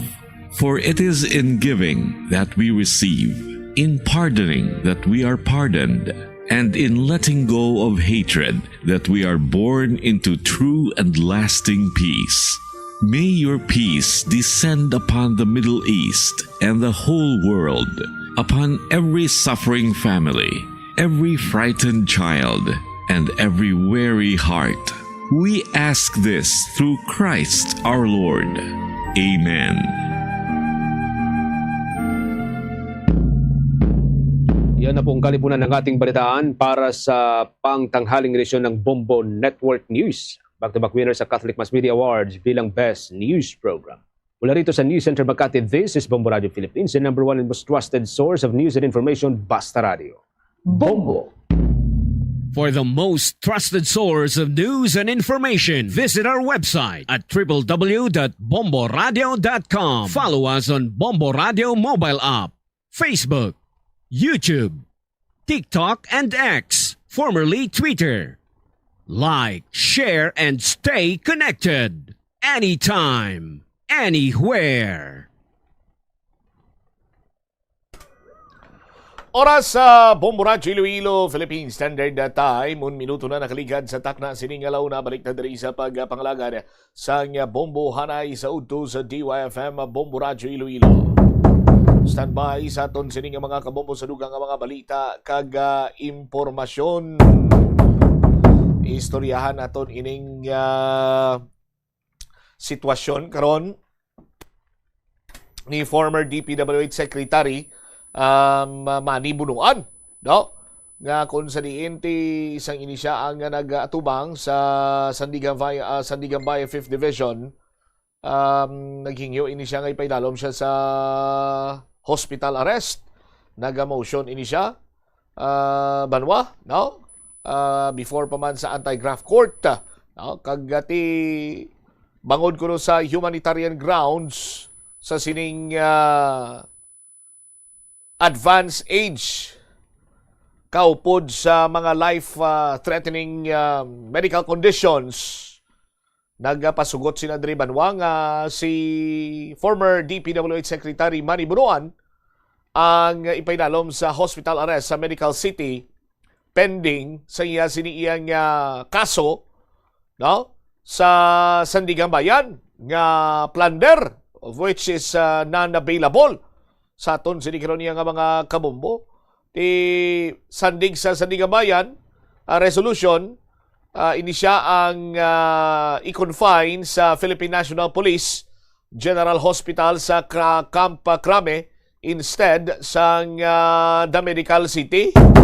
Sa aton sinikaron niya nga mga kabombo, kung inyo sinimadumduman aton man sining agin tandog ining nasambitan karon iyang topiko angot sa hospital arrest as the great escape sang mga politiko, mga former cabinet officers sang pungsod na Pilipinas. Sa aton sining karon iyang mga kasimanwa. Kay hindi lamang first time natabo ini sa aton, kundi madamo na sang mga nagkalinabo before pa man sa kay former Secretary Manny Bunuan nga paggwa sang ila sining kaso, no? And of course may mga warrant of arrest na. Dira man kag nagtuluhaw ang ila siniyang mga pamalatian sa aton sinikaron niya nga mga kabombo, no? Ang korte katulad sa Sandigan Bayan aprobahan niya ning hospital confinement or confinement sa kondisyon nga ang ginaakusaran magapaidalom sa 24/7 law enforcement security sa aton sining mga kasimanwa. Kag ginagamit ini as temporary measure samtang nagahulat sa formal medical diagnosis or during specific treatment sa aton sinikaron niya nga mga kauturan. Ugaling, ini ang makabig nga great escape from imprisonment bangod nga ti ginakabig ini as pamaagi agud iyang malikawan ang pagkapriso sa ordinaryo sining nga prisuan, no? Sa aton sining nga mga kabombo para iya sa mga manggaranon or mga high profile politicians sa aton sining nga mga tagpalamati. Yang ilaman lang sini nga kung may ibutang dira ang ila sining nga mga doktor or doktor sa nga gobyerno sa aton sining mga kasimanwa nga katulad ni former Secretary Manny Bunuan, may ara siya sa chronic kidney disease, no? May ara siya sa cancer, kag may ara siya sa diabetes. Ini nga mga sahi sa pamalatian sa aton sining mga kabombo nagakinanglan ini sang treatment. And ang treatment sinadri banwa ang makabig naton magluwas nga continuous, no? ti mambal naton hindi iniya suitable para sa tao nga yara sa sulod sang prisuan. So therefore, apisar nga hindi siya pag-igulo sa karsel, sa lakapsel, magapabilin ini siya sa gyapon sa sulod sang hospital, gwardyado sang aton sino motoridad, sa bahin na ni Secretary Manny Bunuante ang hambal sa Sanigamayan dito sa PNP General Hospital siya confine sa aton sinikaron niya nga mga kabumbo. Diri karon kag makabig nga isa ka loophole sa aton siniyang laye ining hospital arrest. Kay madamo na sang mga politiko nga gingamit ang nasambit siniyang pamagi agod nga malikawan ang pagkapreso sa ordinaryo siniya nga lakapsel katulad sang makabig naton ordinaryo, nga mga citizen sa nga pungsod na Pilipinas. The likes of former President Gloria Macapagal Arroyo, Senator Juan Ponce Enrile, Senator Joseph Estrada, Jingo Estrada, kagiman ini hospital arrest. Sanday Sinopagid, former Chief Justice Renato Corona. Di ini sila mga nagamit sa mga mahiwagang wheelchair. Nga ipakita sa bilog sini nga pumuluyo sa pungsod Pilipinas nga hindi maluya sila, nagabalatian sila, may ginasufrer sila yung seryoso nga balatian. That is why hindi sila dapat pag-igulo sa ordinaryo sini nga karsel. Sa baylo, magapabilin sila bilang mga pasyente sa isa ka ospital. Kay kinanglan nila sa continuous medical treatment. Sa aton sini nga mga kabumbo. Pero amo ning hambal naton bala nga ginagamit lamang nga pamaagi. Sa aton sini nga mga kabumbo as a great escape from imprisonment. Ining hospital arrest sa aton sini nga mga kasimanwa. Kag sa nagadugay sini nga nagadugay, ti damo sini manwa ang nagagamit sa nga nasambitan sini karon nga mga estratehiya para lamang nga malikawan ang pagkapreso sa aton sini karon nga mga kabumbo. 10 minutos sa nakaligad sa takna sini nga launa diri man sa palatuntunan bombohanay sa udto sa DYFM Bombo Radio Iloilo. Check naton this time ang balita ni Bombo Krill Milyasa. Si Bureau of Fire Protection Chief Juan Chu nagpromisa nga maghatag sa bago nga mga fire truck sa mga kabanuanan nga nagakinanglan. Tapos nagpanumdom diri ang pamunuan sa Bureau of Fire nga pananglitan kuno iya nga mayara sa sunog or emerhensya. Unahon na yung pagtawag sa ila, hindi kay unahon ang pag-live sa social media. Okay, masami amuning isa sa mga nangin problema. Hindi lang kay diriya sa bahin sa syudad sa Iloilo kundi sa pang kabilugan. Kay daw kasubong sinibanwa nga mas gin-prioritize pa ang pag-live sa social media sang sa magtawag. Sang aton sinima otoridad, just like Bureau of Fire Protection kung may sunog, police kung may krimen. Nga kung tani amuning nagakadapat, ti siguro subong basi kung matigayon na ni kag madasig ng pag-responder sa aton sinima otoridad bangod sa sining Unified 911 call o kung ining emergency center, emergency response. Sa aton sinikaron niya nga mga kabumbo. Standby kay check taton sa limadugay ang dugang sini nga mga balita kang impormasyon kaupod man sa kay Bombo Krill Milyesa. Si Senator Erwin Gatchalian isa sa mga ginakusaran sa 18 ka mga soldado or anay soldado nga nagbaton sa maleta, no? Sila mismo ang nag-deliver ining mga anay soldado banwa bilang mga tinawo kag mga delivery boys ni former Congressman Zaldico. Hindi lang kay maletang provide sa kay Senator Erwin Tulfo, no? Senator Erwin Tulfo, no? I stand correct. Senator Erwin Tulfo, no? Kundi lakip na sina diri banwa pati kuno babayi. Rason nga una na diri nga nagpanginwala si Senator Erwin Tulfo, no? Kag nagpahayag nga bugos adtong nasambitan karon iyang hearing sa Senate Blue Ribbon Committee bangod nga ini siya ang gintumod as the new chairman sa Blue Ribbon Committee sa ginpatigayon siniya sadtong nga nakaligad nga inadlaw, no? Ang ginpatigayon sini nga pagbinutuhay sa aton sini nga mga kasimanwa, no?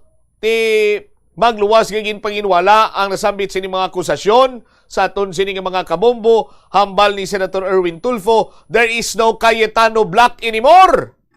No. Sinya sa karon majority black na lang ang ginapangunahan ni Senator Sherwin Gatchalian. No?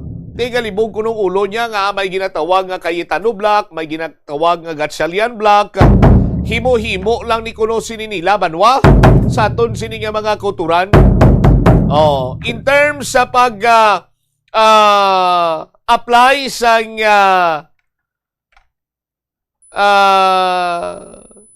Kayitan ay hindi Cuenco, no? Nga doctrine sa aton sini nga mga kasimanwa nga mo ang nangin balasihan sang pagpatigayon sang binutuhay kag pagdeklarar nga ang tanan sini iyang posisyon sa bahin sa Senado bakante magluwas na sa Senate President, no?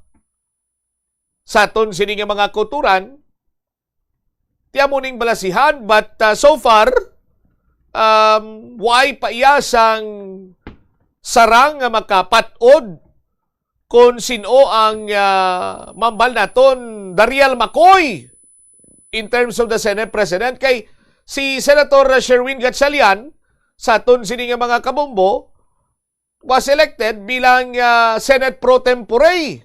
May mga nagambal man gani iya nga ini siya ang acting Senate President. Damo man siya nagaprotesta malila waya sang there is no such thing as an acting Senate President. No? Ang ara lang, Senate President Pro Tempore. Pero acting Senate President, wala. No? Sa aton sini nga mga kabumbo. Pero, hambal ni Senator Tulfo, ang black nga ginpangunahan ni Senator Sherwin Gatchalian ang nagdeklarar sang quorum nga kung sa diin, mayara sang 12 ka mga senador after si Senator Chis Escudero naglipat bahay sa ila sini nga grupo kag nag-join sa tong June 3 session nga gingamitan sa 1949 ruling sa aton sini nga mga kasimanwa. Ang present members ang elected Gatchalian orang present members nga nag-ilihir sa kay Gatchalian as Senate Pro Tempore. Pero ang black naman niya nga ginapangunahan ni Senator Alan Peter Cayetano nagpahayag nga si Cayetano sa gyapon ang presidente or Senate President. Kag ang quorum kuno illegal. Sa aton sini karon niya nga mga kasimanwa. Kung ano kadamo kuno ang abogado amo man na iya kadamo ang interpretasyon sa aton sini karon niya nga mga kasimanwa. Pero may mga legal nga balasihan, no? Ngati pwede nga maka-establisar sa quorum ang numbers or numero sang senador sa aton sini nga mga kabombo kon pananglitan ang iban nga miyembro sang Senado ang hindi na iya sini sarang nga makabuto or sarang pakadtuon sa Senate para nga pabutuhon sa aton sini nga mga kasimanwa. Sa karon sa aton sini nga mga tagpalamatik o ng 1949 ruling ang aton sini nga pagabasihan kay nowhere to be found si Senator Bato de la Rosa. Si Senator Jinggoy Estrada sa karon ang preso bangod sa kaso sining plunder. Kag kung preso ka, ang tawag simo is person deprived of liberty. Di ba? Sa aton sining mga kabombo. So, therefore, 24 minus 2 is 22. Kung kwaon mo ang tunga sang 22, 11. And 11 plus 1, which is 12, amo inang naga-constitute sang panibago sini nga majority. Sa aton sini karon iya nga mga tagpalamati. Okay, sandig sa ruling, hindi na iya madala sa isip sa aton sini nga mga kasimanwa, ang mga hindi na pwede pa iya nga madala, for example, ara malang siya, for example, ang Senate, example lang kung ang Senado, ara sa distrito sang Lapas, si Senador Alberm Cruz-Am, ara malang siya sa distrito sang Haro, kag ara iya presensya, pero hindi lang siya magkadto tuya, kay natamaran siya, pwede gid siya nga maobligar, nga kadto ka, dalon ka namon sa Senado, sa distrito sang Lapas, para nga magpartisipar sa pagbinutuhay. Pwede ina. Sa aton sini nga mga kasimanwa. Kung ara ka naman sa sulod sa prisuan, sa aton sini nga mga kulturan, tiyan mo paning ginabaisan, but kung 1949 ang ruling sa Supreme Court, ang aton sini nga pagabasihan, sa aton sini nga mga kasimanwa, mayara gid sang quorum, and 12 is the new majority sa aton sini nga mga tagpalamati. Ang iba naman siniya nga mga abogado interpretar sang 1949 na ruling. Hambal naman sini nila, no! Hindi mo sila. Kay nga man, 24 sa gyapon ang numero sang mga senador. Why pa man makakas? Why pa man officially ginkakas bilang member sa Senate si Senator Bato de la Rosa and si Senator Jinggoy Estrada. So therefore, ang ginapanindugan sininilaya nga 13 gyapon ang numero nga ginakinahanglan para nga mag-elect sang bag-o sini nga Senate President. Pero sandig iya sa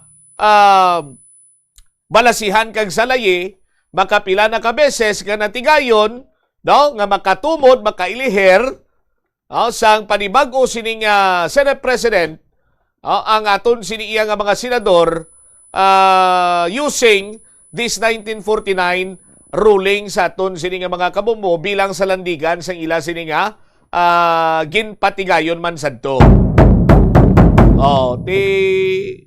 Kagarot, kagamo, way labot nga kung ano ka damo ang abogado, mo man ni kadamo ang interpretasyon, may kaugalingon man niya nga mga interpretasyon ng aton sini nga mga senador, nga basta gani iya hindi pabor sa ila, hindi na iya husto, no?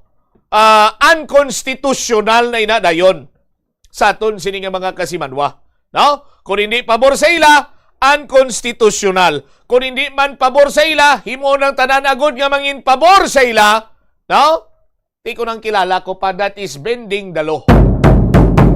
Sa aton sini nga mga kabombo, no? Ang iban sini nga mga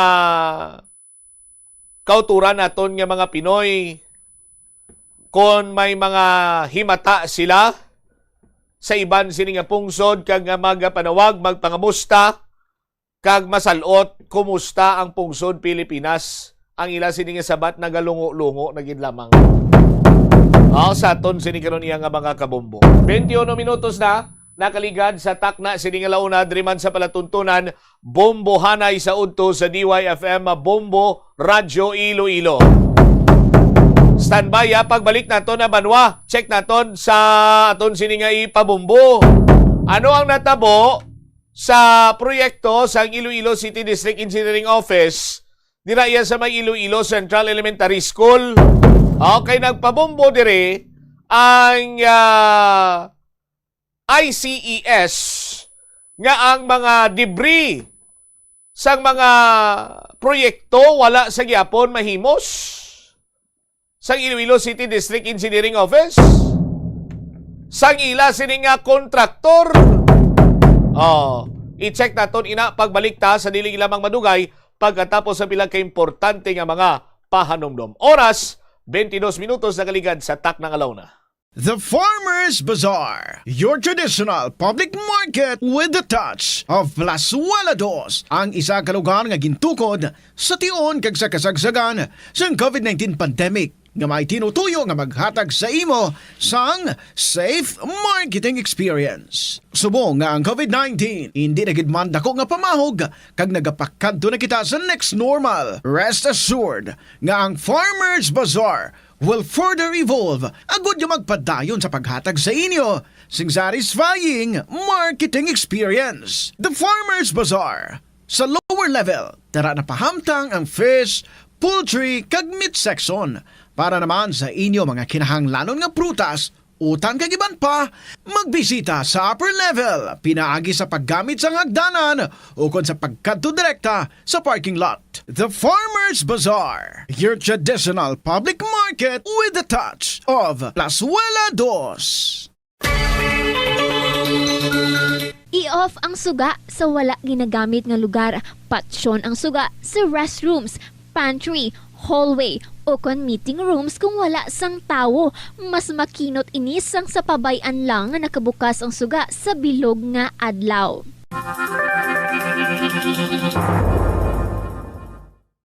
Plazuela de Iloilo, Billboard of Activities for May 31 to June 6, 2026. Ang Hunyo 5 among first Friday of the month.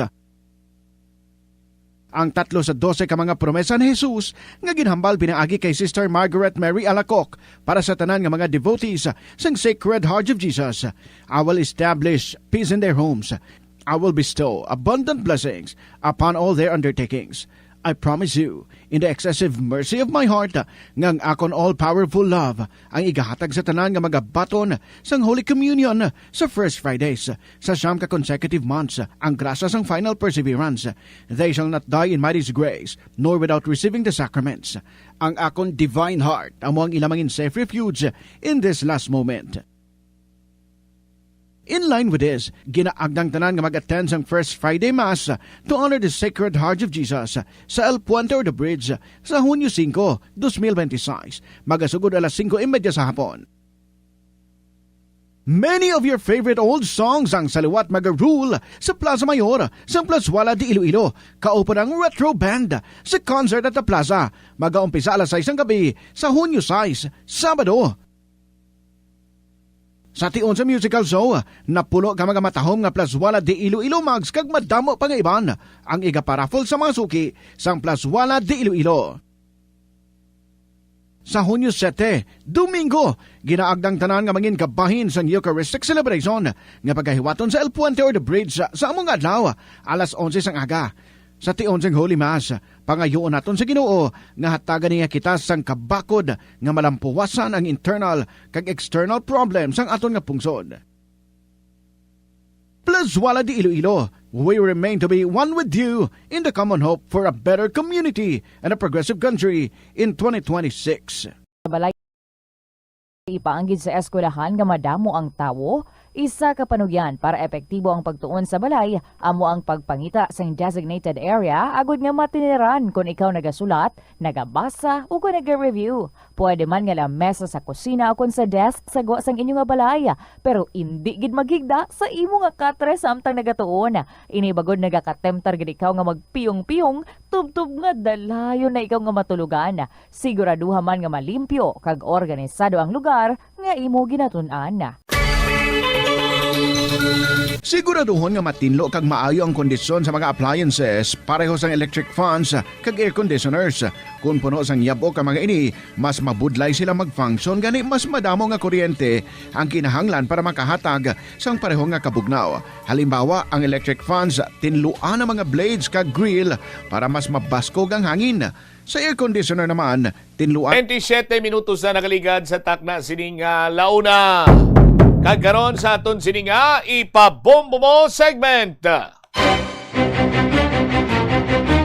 Problema sa susunod, ipabombo! Korupsyon sa gobyerno, ipabombo! Kakulang sang serbisyo sa matalatapan sang gobyerno, ipabombo! Inhustisya kag hindi patas nga pagtrato, ipabombo! Ipabombo!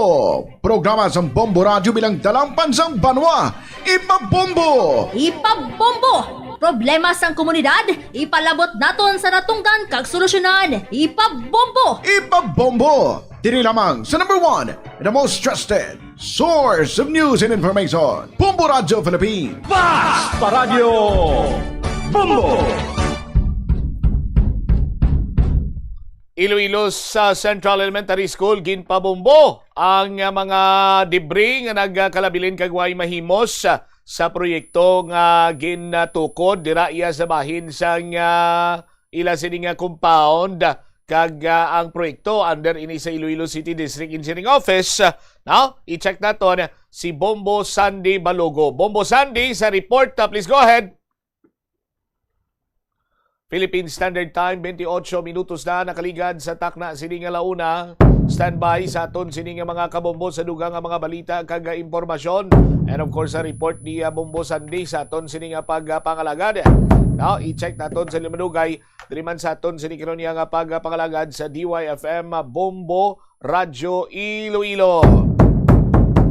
Samtang may signal number 1 na dito iya karon sa bahin sang sa bahin sang Batanes sa sining low pressure area nga nag-develop into a tropical depression sa aton sining karon nga mga tagpalamati, sa aton sining karon nga mga kauturan, ang natabo sina diri banwa ining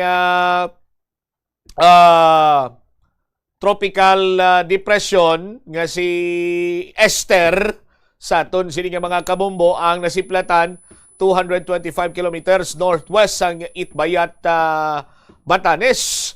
May maximum winds ini siya nga dala 45 kilometers per hour kaga may pagmadlos nga 55 kilometers per hour sa aton sini karon nga mga kabombo.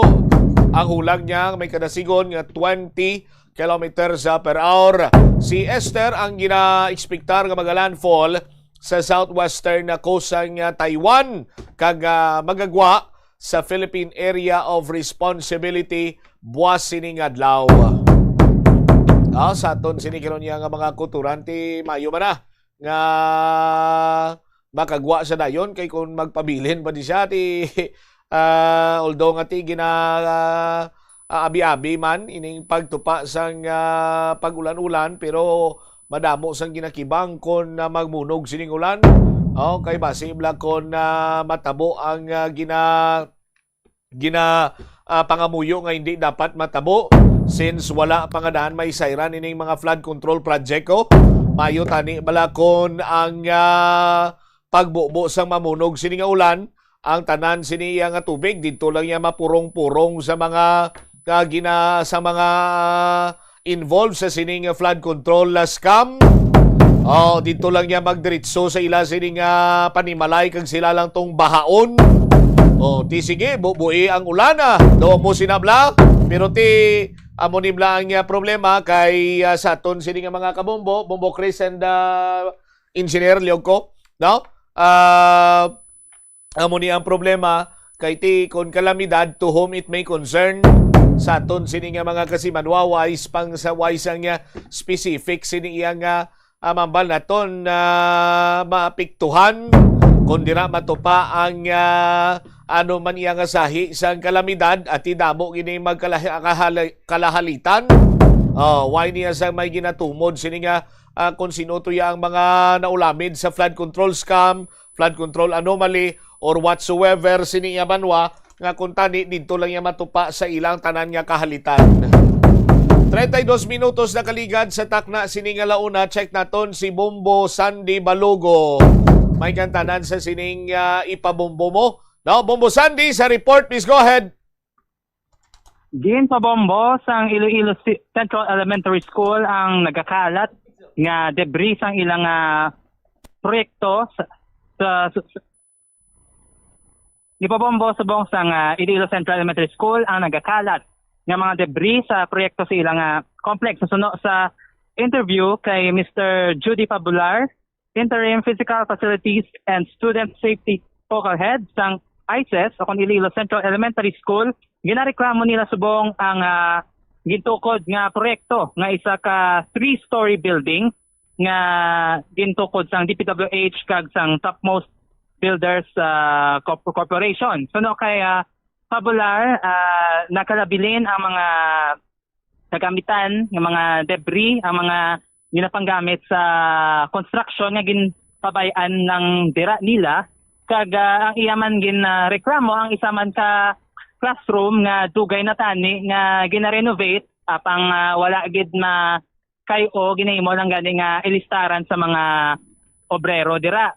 Lakip na diri ang isa ka gate nga wala man makayo kag ang pilaman ka mga kable sang kuryente nga nagawangwang nga mangin delikado para sa mga estudyante sa maabot nga abri klase. Ang nasambit man nga 3-story building apang wala pa gid totally nga nakuman ang inang building ginagamit man sa karon sa mga estudyante kag pagagamiton for the sa maabot nga school year. Yari subong ang yari ang nanginpayag ang naging interview sa Bombo Radio kay Mr. Judy Pabular, Interim Physical Facilities and Student Safety Focal Head ng Iloilo Central Elementary School.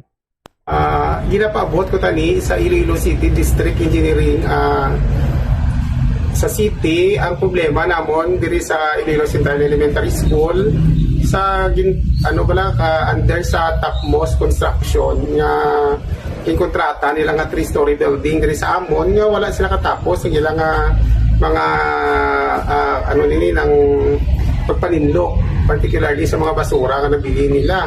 So kag ang ilang mga gamit nila mapangkuha. So naga-pose sa hazard sa mga estudyante. Hindi nila nga mga mixer, may mga may mga galvanized pan pa sila nga nagkarabilin, iron, kag ang fencing nila sa school na parts ng playground sa kabataan yung pudalan for the safety, wala pa nila makuha nga tapos na ang building. Kaya ang building gamiton na para sa opening sa klase. Ang pader namon nga ginguba nga dapat i-restore nila kay para man sa safety sang gamit sang eskwelahan kay kung makita mo pwede masuhot sang tawo ang idalom sang pader. So sa kadakuan sa Central School hindi na makaya sa abot security guard kung gabi. Kag ang building nga gingamit nila for ng bank house, ini nga building balan bag-o gid ni-renovate sang gingamit nila. So, makita mo man ang ceiling nagkalaguba, ang bintana nagkalabuka. Actually, ang tiles, this classroom here, kung din siya ng usually ginadalaan ini sa mga visitors sa una. Ay, this classroom is one of the modern classroom diri sa Iloilo Central Elementary School sa grade 1. So, kung makita ini subong guba, gidjaya, ang CR, ang salong, ang tiles, yung kanami, isang classroom ni Miss Jabikan, pang binayaan nila, wala. Guba nila. So, gina-expect ni nga kayo nila kay kung tutulong nila sila dapat magamit sa classroom as bank house kay may budget na sila yung dala na sa bidding nila.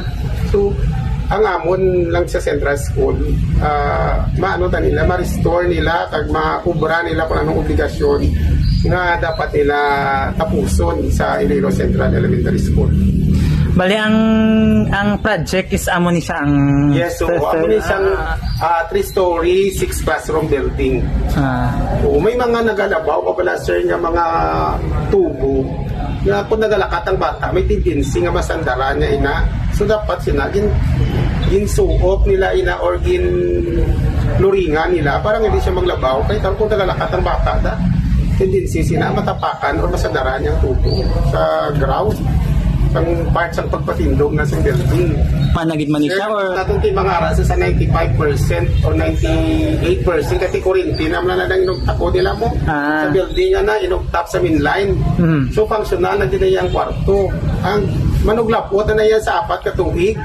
So meaning sila pa naging sila yan sa ilang contract dapat kung sila man naka-months either kung mag 1 year na sobra na sila katama natawag na sila ang ground nga nag-promise sila sa school nga tapano nila ina pero wala ang mga nalalaptop pa kung na ginaya sa building kung kurinti na ginawa to sir nga itap sa mainline nila matakot sa sinaka building but though sobra na sila yan sa ilang nga target date para matapos sila. Siguro ang classroom sobra naman ang target date nila 4 years kaya. Expecting the district engineering sa Iloilo City nga aksyonan tani nila ini nga kay sila yang may authority ang safety sa kabataan ang mga amon nga ginalantaw. Bali napakikaangutan nyo na ni gali sadto sa mga otoridad pero wala. Pero naman kung ang balon makadto unlike sa kagapon nagkadto ako to personal sili makadto nakabalman subong niya with our initiative nagpangayo kami bulig sa Iloilo City Government through Engineer Rabina gipadala niya kami sang dump truck nga dako so nakuha ang basura so I would like to acknowledge the effort ang bulig ni Engineer Rabina through the city government our city mayor nga nahapot ang basura duwag niya ka truck ang dinbalik siyang truck para makuha ang mga nakalabingin nila sa tubang kaya kung wala pa na kinabutan o ginagtsura sa school namin. Nabatian si Judy Fabular, Interim Physical Facilities and Student Service Focal Head sang Iloilo Central Elementary School. Gintinguhaan sang Bombo Radio Iloilo nga kuhaan sang bahin ang Iloilo City District Engineer's Office o ICDEO pang nagpamalibad sila nga maghatag sang payag. Sunod sa ICDEO, gina-coordinate na nila subong ang ini nga issue sa ICES. All right. Ini si Bombo Sandy Brian Balogo. Bombo Sandy. Bombo Yes, Sandy. Sir? Idirekta na lang isa mo kabalita atong natabo sa may Burgos La Paz. Okay, sir. Okay, sir. Nagpanagtag sa mga school supplies sa mga estudyante kag mga bulong para sa mga senior citizens ang barangay ang council sa Burgos La Paz kaina sang aga. Sa interview sang Bombo Radio Iloilo sa interview sang Bombo Radio Iloilo sa punong barangay sang Burgos nila nga tinuig nga punong barangay Lilibet Eduardo. Okay. So kaya punong barangay Lilibet Eduardo sang barangay Burgos La Paz ilan ni ang tinuig nila nga tradisyon nga magpanagtag sa mga bulong sa senior citizens kag sa school supply sa mga estudyante ginabanta masubra 100 ka mga students kag sobra man 100 man ka mga senior citizens ang ilang beneficiaries ang ilan nga pondo sa pagpanagtag sini is halin lang gid sa iya sang barangay council. Na utod. Dial kita liwat. Standby sa aton sini nga mga kabumbo. No? Standby.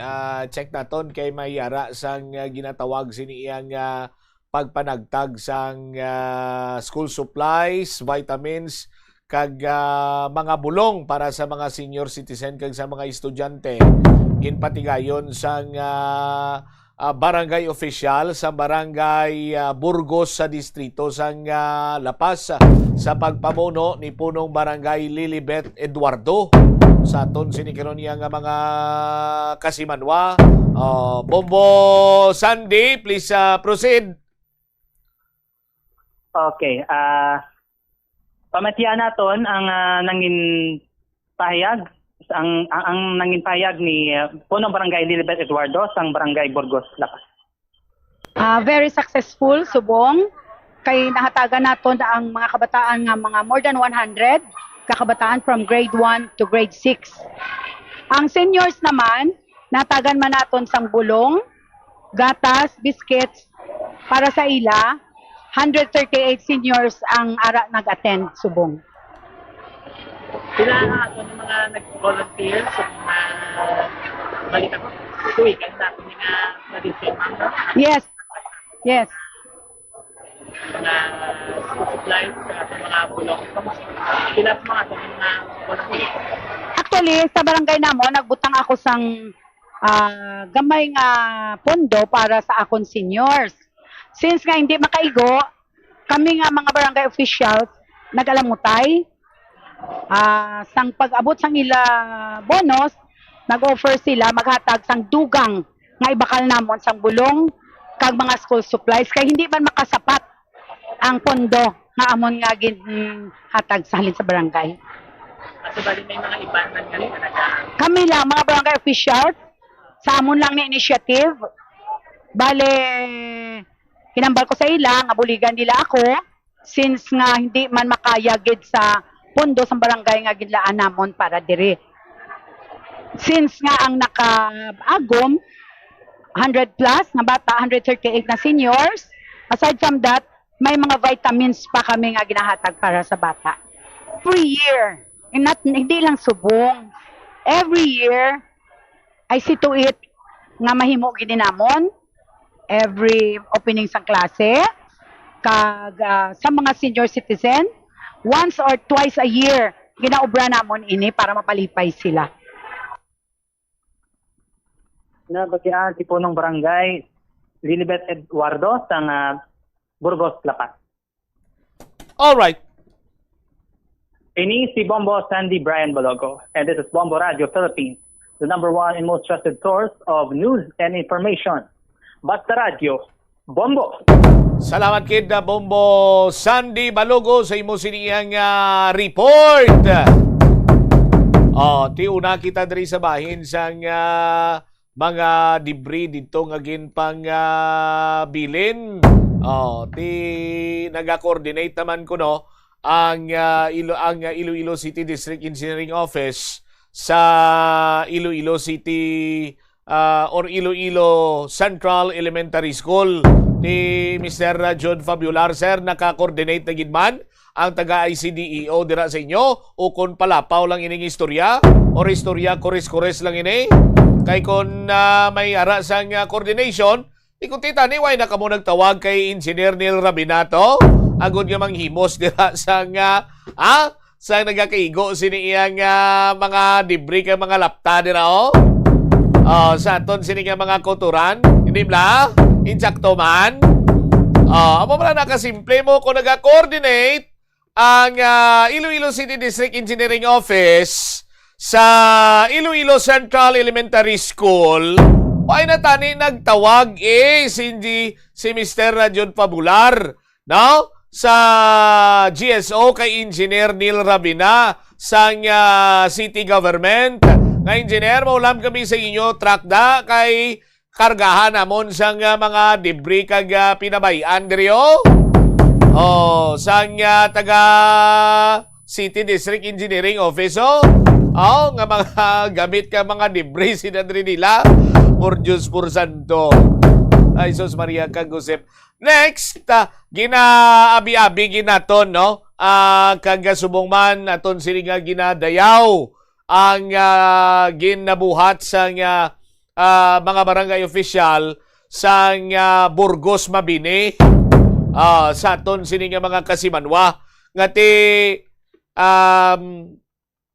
bangod man nga may pundong senior citizen pero kulang ginamot-amutan sa mga barangay official sa pagkabalo ko, sa paghangop ko sini Manwa, do pati ang mga SK nag-amot sina dire, no? Sa aton sini nga mga kabombo para makabakal school supplies, makabakal sang madugangan ang pundo sang senior citizen, bakal bulong, vitamins, biskwit kag iban pa. Sa mga punong barangay, way ka mo mimo, subong kay dalayawon ang ginimo ni punong barangay Lilibet Eduardo. Amo ni sundan nyo. Sa mga punong barangay, amo ni sundon nyo. Nga sa isang mentalidad sa barangay official. Hindi kayang hindi kayang pamulitika naman.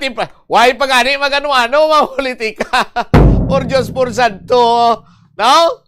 Ang ginhawa sang pumuluyo nga nagbutang sa inyo sa pwesto, bulo-balikdan nyo man. Sa aton sini nga mga kuturan, hindi ka mo mag-ilog sa makita nyo sa social media nga ang kapitan nga kawatan. Fictitious na ya, for content only na ya, hindi nyo na siya pag-i-idolize. Lingaw-lingawin nyo lang. Pero hindi nyo na ya, hindi namin ko nga lingaw-lingawin, pastime, lantaw-lantawon. Pero siling ilugon nyo, hindi gid. Ang ilugon nyo yari, binuhata no, sa mga barangay official, sa Burgos La Paz, kag ni punong barangay Lilibet Eduardo. Ilan niya personal, ano ang balikap Lilibet tao? May pundo ang senior citizen, pero pagkamaton kuno sa mga barangay official sa ila bonus, nang si Kapti, pwede mo tamutan tani. Amo na yakon tani. Galing bikin di taman mabaso lang iban sini mga barangay official. Kay panalitan nga ni mabalaan nila, engineer nga may plabuton sila, hala! Dagan dayon to sa lindingan, kag utangan. Di magabot sa ila siniya nga mga palabuton sa aton sini nga mga kasimanwa, na parte ni Sir na ina sa ibayad sa linding. Sa aton sini nga mga tagpalamati. Ti makambal ka nga, ti way ka na daya labot mong butsam, kaya amon man way gani kami dira labot. Pero sa punto bala, sa aton sini nga mga kuturan, nga bisan pa paano may ibalik man kamo sa pumuluyo. No? Nga gin-igod-iguran, nga gin-ilo-into nyo, gin-pakao nyo sang ice cream lang, ice cream nga pinanganamit nga flavor. Bala mo kung ano na flavor, Engineer Cruz Am? Ang ice cream, pinanganamit nga flavor? Bala mo kung ano flavor na? Intulin the Moonlight flavor. Amo nang pinakanamit nga flavor sang ice cream sa bilog nga kalibutan. Intulin the Moonlight. Sa aton sini nga mga kasimanwa. Ambot ko may ara pa na subong, no? Kaysang una, natilawan ko na sa Marina lang Marina di ba sa una? Parang amo na pinakalabit nga ice cream flavor sa ice cream nga natilawan ko. Ambot ko may ara pa na di subong nga nag-exister. Pakanaan nyo mga pumunuyo nyo sa ice cream nga Intulin the Moonlight. Sa aton sinikaroon niya nga mga kasimanwa. But seriously speaking, ginabiyabi ginato na ang bulawanon sining bulawanon nga tagipuson sa mga opisyal sa barangay Burgos, Mabini sa distrito iya sang La Paz.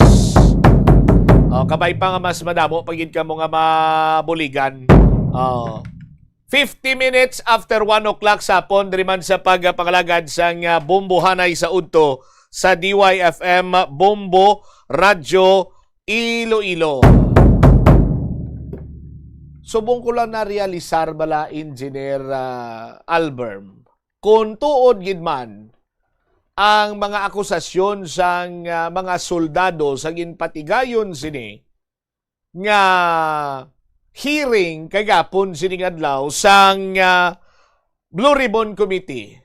No? Eksakto giman tugali ang naglanog sini nga informasyon sadto nga may isa ka senador nga grabe kuno magtip sa mga baby girls. Oh, are you lost, baby girl? Oh, sa aton sini nga mga kasimanwa. Oh, galabot kuno sa 250 to 300,000 pesos. Oh. Tip pa lang inaaso sa isa ka sexy or bataon sini nga babae sa isa iya ka podcast. I think sa aton sini nga mga kasimanwa nga grabe kuno kagalante ining si senator. No? Sa aton sini nga mga kabombo maghatag sang tip. Tip pa lang na kuno, wala pa na iya sang kunano dira. Oh. Wala pa iya sang may natabo sining pagpasalupay ka lansang o ginapalpagan sang lansang be kuno galigit indo. Why man sang pandaya pag may ginascrew ka dira sa nut bala. Oh, why pa kuno sa may nagaklinabo sini o sa malipot ka pulong kung si the late Eddie Garcia pa. Why pa sang ginatawag sini nga ispikikay. Oh. Why pa kuno sang ispikikay? 250 to 350,000 ang tip. Di magamusin na yung engineer but silingon, tindog pa lang. Tindog kutis, physical appearance, kag siyempre ang kahumuton pa lang siguro sang uyab or sang babaye, base dra na base ang ginatawag sining nga tip.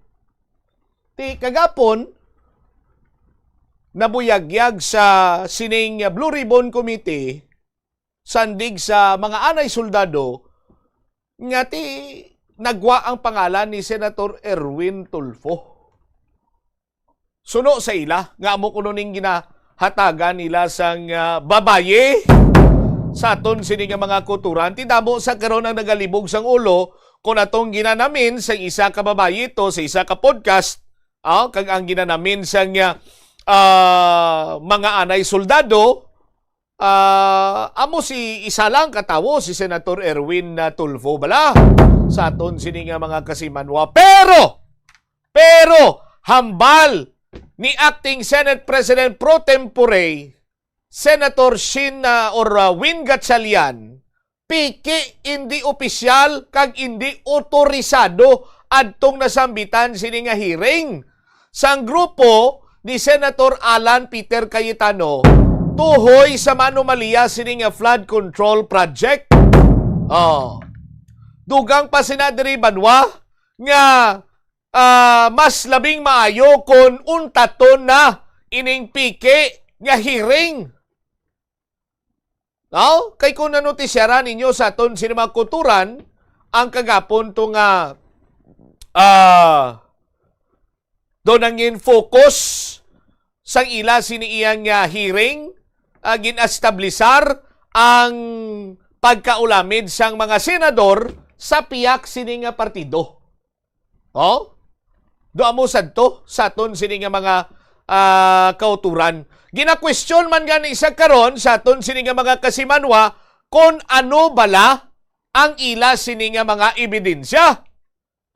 May mga natakol man kagapon sa nasambitan sining hearing nga wala malakip sa una nga affidavit sang 18 ka mga soldado or anay soldado. Ti diri karon banwa ka ginadudahan. No? Kaghambal gani iya sang acting Senate President nga ti piki adto. Pagpang-abuso adto, no? Sang da so-called siniya nga authority kuno nga ti ilehitimo man sa aton sini nga mga kasimanwa. Ti nagakadapat nga untaton ang nasambitan sini nga hearing.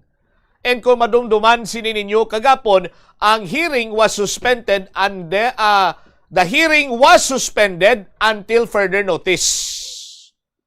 wala sang adjournment kay may mga posibly another round of Blue Ribbon Committee.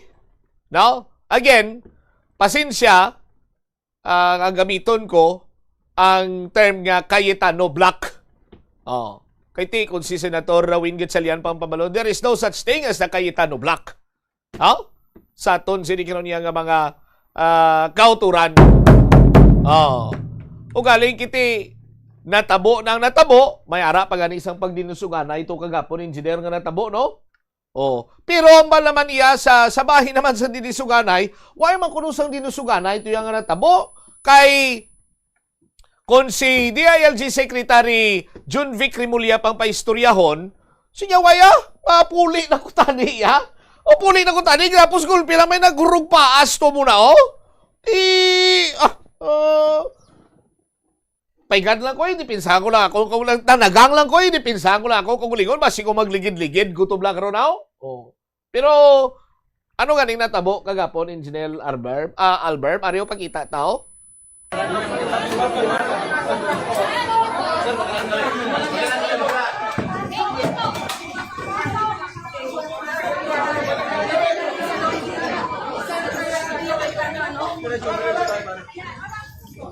Senator Robin Padilla, oh.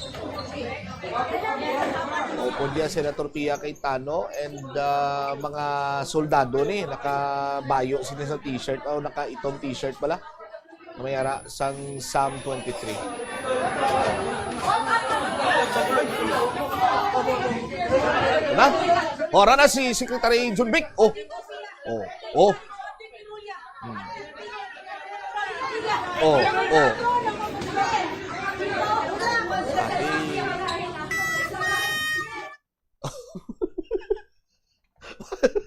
Why ginban? Padaog. Tingnan mo damo mo isa lang si Secretary Jun Vic. Oh, sa aton sini nga mga kasimanwa, tiba ano giman to sa maigo giman to sa kastampid kung kaso por kaso. Oh, damo naman niya dayon sa mga luko-luko ya nga naghambang about mayo pa ya si Secretary Jun Vic kuno kay naglapitan ay sila ni Senator Robin Padilla, so on and so forth. Nga may ara sila balasang gina-insinuate tao pero i-disregard ta na lang ina. Sa aton sinikaron niya nga mga kabumbo sa sinang nasambitan sining sitwasyon. Sa bahin sang ginakilala nga lehitimo iya kuno as per their understanding and as per technicalities and from the looks of it kung i-apply ni mong 1949 decision ang lehitimo siniya nga Blue Ribbon Committee sa karon ang chairman amo si Senator Erwin Tulfo. Sa aton sining mga kasimanwa. Kag si Senator Erwin Tulfo magapatigayon man iya sang pagpanghusisa bilang chairman sa Blue Ribbon Committee kag ipatawag niya man ining 18 ka mga anay soldado. By Monday ini by Monday June 8 sa aton sining mga kauturan. Mabalaan ta pagid na kung sanday sino pagid ang mangin resource person sa bahin karon iya sa Blue Ribbon Committee Erwin Tulfo Committee, no? To mo sina Blue Ribbon Erwin Tulfo Committee, no? Sa Piakya Blue Ribbon, ang chairman nila to was or ang chairman nila si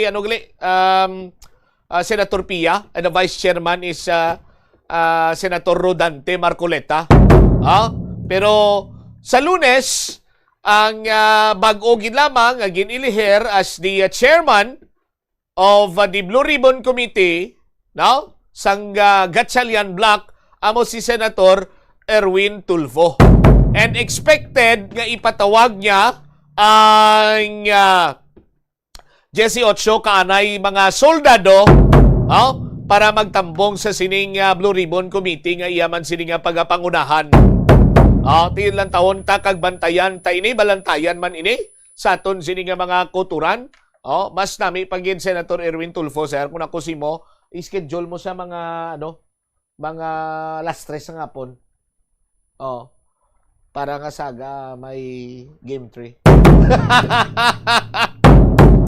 Anyway, bantayan ang dugang sini nga mga balita kag impormasyon kag iban nga mga balita sa iban sini Manusip Public Affairs Program sang Bombo Radio Iloilo. Ini mo laga nimo ang kurman Bombot Shama Blanco Vergabilin sa imo sa manayanaya nga hapon oy standby na kamo sa kahapon lamang program kaupod naman sa kay Tita Regine. Ini si Bombot Shama Blanco Vergabilin sa imo sa manayanaya nga hapon. May God bless us all. This is Bombo Radio Philippines, the number one and most trusted source of news and information, Basta Radio Bombo! Plazuela de Iloilo, Billboard of Activities for May 31 to June 6, 2026. Ang Hunyo 5 among first Friday of the month.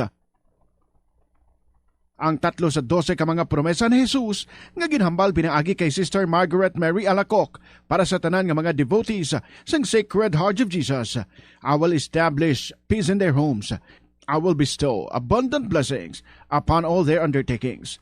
I promise you, in the excessive mercy of my heart, ngang akon all-powerful love, ang igahatag sa tanan nga magabaton sang Holy Communion sa First Fridays, sa siyam ka consecutive months, ang grasa sang final perseverance.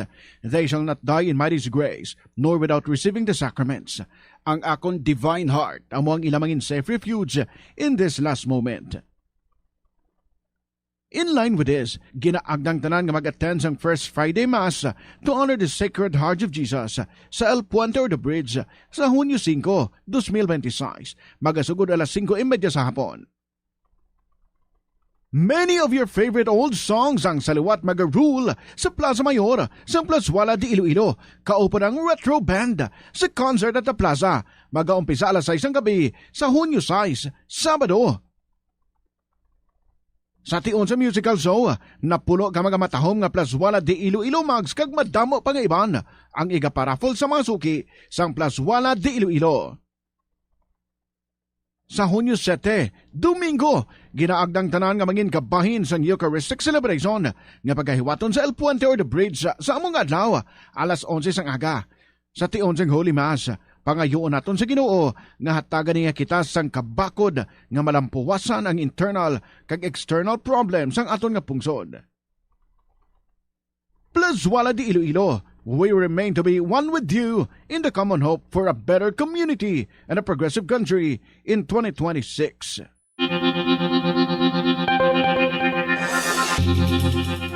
Sini nga panahon sang tag-ilinit, delikado ang sunog ilabi na sa sulod sang panimalay. Gani safety first ka Bombo, ilabi na kung ikaw ang nagaluto sa kusina. Siguraduha nga nahamtang sa mabugnaw kag well-ventilated area ang LPG tank kag indi masilakan direkta sang adlaw. Ang sobra nga init makapataas ang pressure sa sulod sang tangke nga mahimo magresulta sa aksidente. Tsekyaron ini kung may tagas kag ipalayo sa kalayo.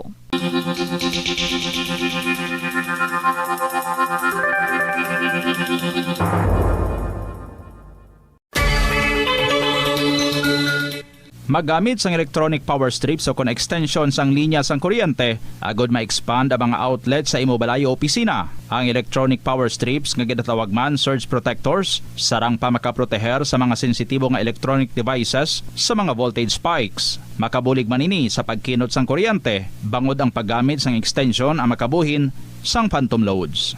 Sigurohon man nga naka-off o naka-unplug ang extension kung wala na ini ginagamit. Hindi ako ne. Kada 39 segundo, may isa ka tawo nga nagakabiktima bangod sa paggamit sang computer. 8 ka milyon sa kada tuig ang ginaatake sang hacker. Likawan ang mangin isa sa biktima, mangin mahinalungon sa mga ginapanghatag nga impormasyon, protektahan ang kaugalingon, paggamit sang internet pasangkaron. Paano ba lamang kalikaw sa aksidente sa dalan? Yari mga tips nga dapat tandaan sa tion nga nagamaneho. Una, likawan ang masaming nga pagsaylo sang linya. Ang swerving o kon pagsaylo sang lane sa isa ka delikado nga maneuver nga masabi ginatunaan sang bunggo anay. Kung himuon ini, siguraduhon nga may bastante ang oras kag espasyo. Ikaduha, i-check ang blind spots. I-check ang mirrors kung clear ang alagyan. Magbalikid kung maglantaw sa nagaagi sa ibang nga anggulo, agod makasigurado nga maathag ang alagyan. Ang responsable nga driver ang masaming nga handa sa anuman nga aksidente. Kabahinas ang pagkaresponsable ang pagkuha sa nga insurance agod masigurado nga may peace of mind sa dalan. Kung mahimo pa lang i-upgrade ang ginagamit mo nga bumbilya sa LED lights. Nagadamo na sa karon ang mga panimalay nga nagagamit sang LED lights bangod magluwas nga matahom ini tulukon. Kag mas barato, mas makinot man ini sa konsumo sang kuryente kaysa sa mga halogen bulbs. Ang LED bulbs sa 25 times nga mas nagalawig kaysa incandescent bulbs kag 80% pa ini nga mas makinot sa enerhiya.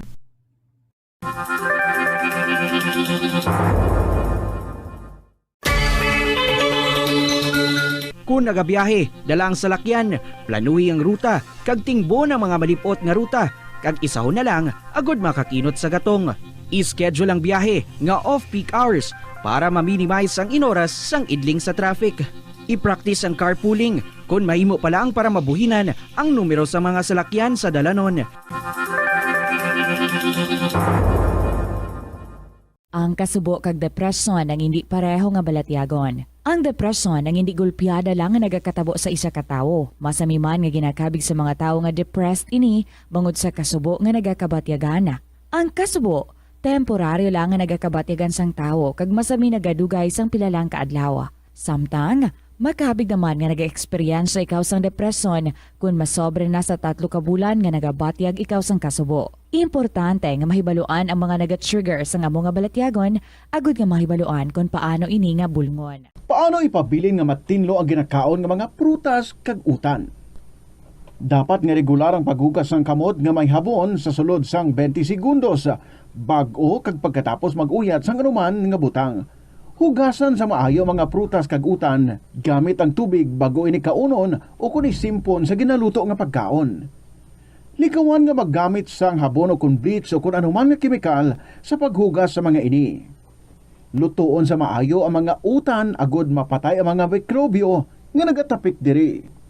Kung ikaw may ubo o kun sipon, mas maayo nga itugyan na lang sa iban nga miyembro sang pamilya ang paghanda sang pagkaon agud malikawan ang cross-contamination. Kabombo, yari ang pwede mong himuon agud makakinot kita sa paggamit sang enerhiya. Nagagamit ka man bala sang water dispenser sa imo balay o kun opisina? Ini nga kagamitan ang isa sa mga appliances nga mahakog magkonsumo sang kuryente. Ang paggamit sang dispenser nga may capacity nga 630 watts ang mahingo makadugang sang tubtub sa 600 pesos sa imo electric bill. Gani para makakinot sang kuryente, ipasiguro gid nga ma-unplug ang water dispenser sa imo balay ukon sa opisina kung wala na ini ginagamit. Yari ang mga simpleng nga paagi agod makakinot sang tubig. Tinguba ang mga lalabahan kag tinguba man ang pagpanglaba. Ang pagpanglaba sang isa ka bes sa isa ka semana ang nagakinot sang naglabot sa 50 litro sang tubig. Kung nagagamit sang washing machine, iset ini sa mas manubo nga wash cycle. Makakinot ka na sa tubig, makakinot ka pa sa enerhiya. Hindi pagpunoon ang refrigerator kung sobra ang unod sa Ito ang Bombo Radio Philippines. Fully digitalized. Numero 1 sa balita, komentaryo, drama at serbisyo publiko. Bombo Radio Philippines. Bombo Radio Philippines. Unmatched. Number 1 and most trusted source of news and information. Fast Paradyo Bombo! Good afternoon sa iyo tanan mga kabombo. It's time for Kahapon Lamang program. Gani-ari na ako sa pag-abi-abi sa inyo. This is Tita Regine sa Friday edition sa Kahapon Lamang program. Good afternoon, Gid, and welcome sa inyo. May I just remind ang ating winner, una sa tanan, si Lolo Mike sa 2nd District. I hope you got the instructions, Lolo Mike, kadto ka diri buwas before mag-alas 2 sa hapon. Mag-i-interview ako sa imo bilang ato nga winner and palihog na lang pa Xerox ka sa imo nga ID 2 copies. Hope to see you here sa estasyon sang Bombo, diri kita sa May Mapa Street, Iloilo City, Lolo Mike sa 2nd District. And to those who may ara man sa makasaysayan nga luyag nga ipalabot diri sa kahapon lamang program. Who knows, basi ka mo naman ang akon nga ma-interview, ang akon nga ma-one-on-one diri sa KLP. So, write your stories, basi magdaog ina. Ipadala, care of, sa kahapon lamang program, DYFM, Bombo Radio, Iloilo, Sky City Tower, Mapa Street, Iloilo City, or you email your stories sa bombo_iloilo@bomboradio.info. Welcome na sa KLP. Here's our song from Charles Kevinton. 2. This is Tita Regine. Good afternoon.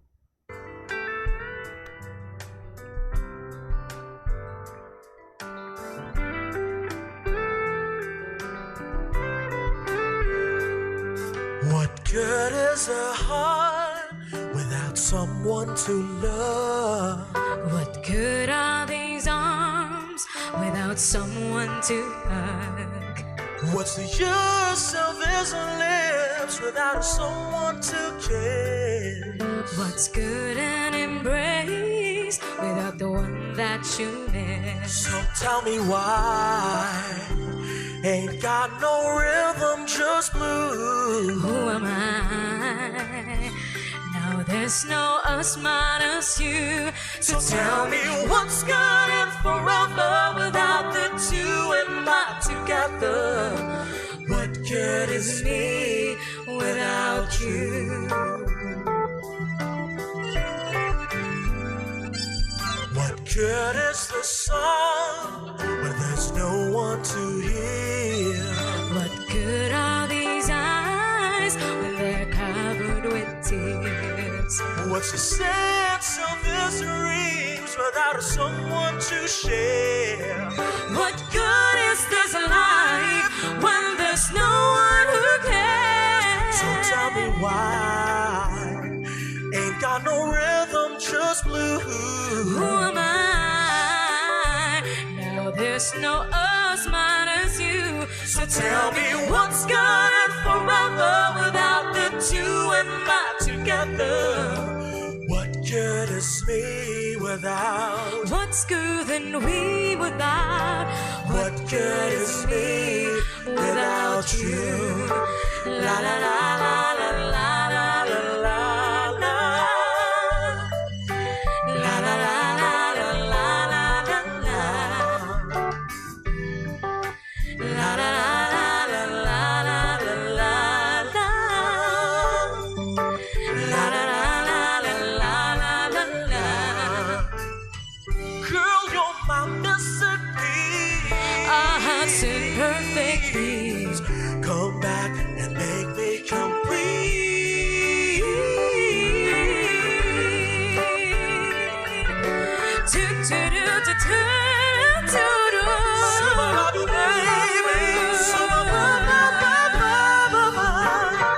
Come back, come back, come back to me. Come back, make me complete. So tell me why ain't got no rhythm, just blues. Who am I? Now there's no us minus you. So tell me what's good and forever without the two and not together. What good is me without? What's good than we without? What good is me without you?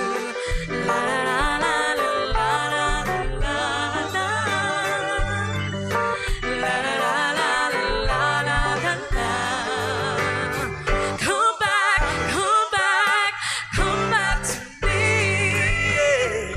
Come back, make my life complete.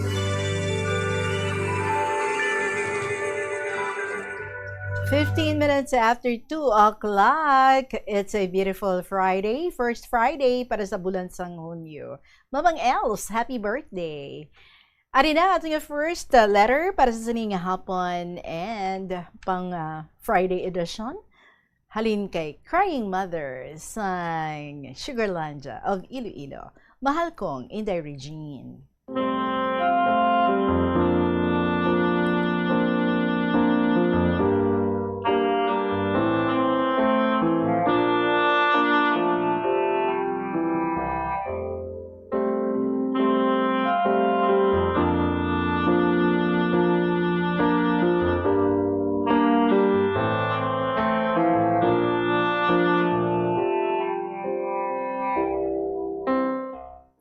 Panamyaw sa imo popular nga programa ang KLP sa mga letter senders, tagpalamati kag sa katapo ka Bombo Radyo. In the Regine sa gihapon, ya imo avid letter sender, ya pang Friday nga sulat ni Crying Mothers na the Sugarlandia of Iloilo. Why gid nagakalipat kada Friday, magpadara ka kasaysayan. Man, amo dulang dya, ya akon palipas oras sa balay, inday, ya mamati ka KLP, magsulat, kag magdulong, katambak-tambak nga sobre sa Bombo Radyo. May mga times kon kaisa, nga dawaay ako tiinog istorya dun inday. Hay man, ubos dun tananakan, kasaysay kanimo, pay pagkaaga kadaa, may madumduman duman ako nga isulat. Gani ari duman, irimaw kita kay Inday Regine, mamati ka KLP. Ya akon istorya may hashtag nga wellness break. Inday Regine, bisan pigado ya amon sitwasyon sa pangabuhi, nga ya amon produkto sa uma, kulang gid sa pagpaeskwela ka amon youngest sa medicine proper. Pero gintingwaan ko gid nga mabahinan ka budget ya para sa bonding time ka pamilya. Ang amon estudyante, nakita ko gid ya ang paghimaka sa pag-eskwela na, pulabugtaw sa pag-study, saan nga boarding house. Kaagahon dun, sige pa ya atubang saan naturunan. Mayad gid lang daa, may 1 hour nga turog. Pagkaaga, bugtaw duman, balik sa turunan. Mahimos kag mag-adto sa eskwelahan. Kung kaisa inday, nagakabalaka gid ako. Hambal ko, nini, basi magmasakit mo sa sobrang nga pulaw sa mga turunan mo. Sabat na, nay, doon na duman lang niya mata ko kapulaw. Hehe. Hay kinanlan ko gid magpulaw, hay adlaw-adlaw may exam kami. Inday Regine, before nag-enroll ya amon anak sa medicine proper, amon ta naging pasikto, nga kun bala, desidido gid ta na mag-proceed. Ayambal ko, basi matak-an ka, kahaladun lang nga study anak. Man, may mga beses nga nagabisita ako sa boarding house na. Ginalantaw ko, nagadukuan lang sa lamesa, way gid untat iya study na. Di manog 4 a.m. dun, way pakatapos study, hambal na nanay. Talagsa lang kami gakitaay kahigdaan ko, dya lang gitaken gakaagahan sa table. Abaw, Inday Regine, nabalaka gid kami kaamay na. Bisan pagani magpauli sa uma, dara payaan na mga turunan. Hambal ko, abi mag-relax ka man kung dya ikaw sa balay nini. Hay haruman, biyahe ka duman, balik sa Iloilo. Man inday, nagapauli ta na once a month lang. Hay kung Sabado may klase pa. Inday Reg, kanang Holy Week, nag-stop ya klase, ginatawag nanda nga wellness break. Gani, nagplano kami nga magwa. Naglagaw kami sa Bacolod City. Nag-adto sa kampwestuhan sa Highland Resort. Nag-overnight kami. Irimaw ka mga apo. Happy gid si Neni Twinkle, hay irimaw na yaan ang mga hinablos.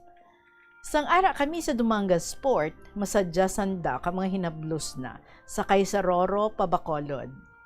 Nagpa-reserve kami kaanda hotel, kag sa kampwestuhan, kag nakita ko man ya kalipay na.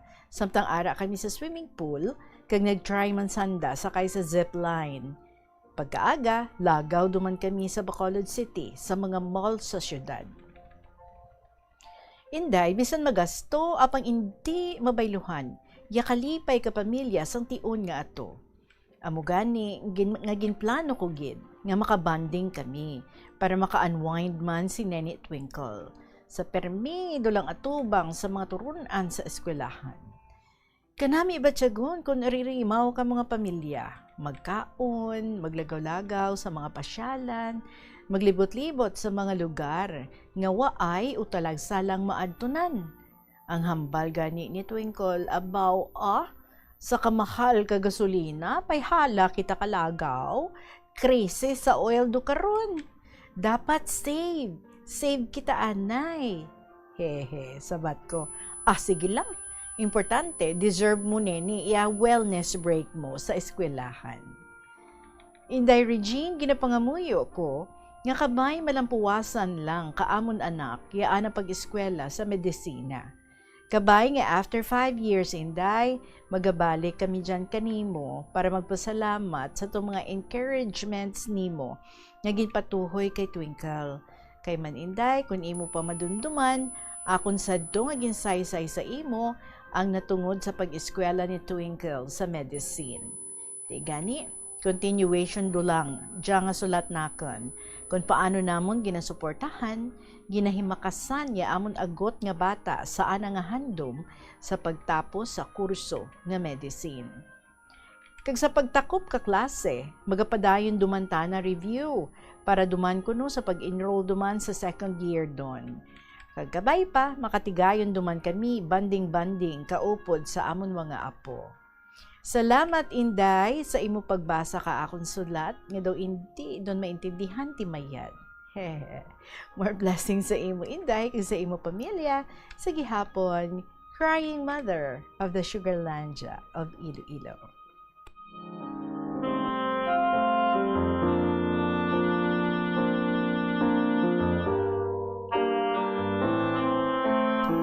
Ay kadasig lang balas ang panahon. Crying mother, hindi wala na mabatyagan. Pagbugtaw mo one day ay may doktora ka na. Kag kanang miigid sang feeling nga ina.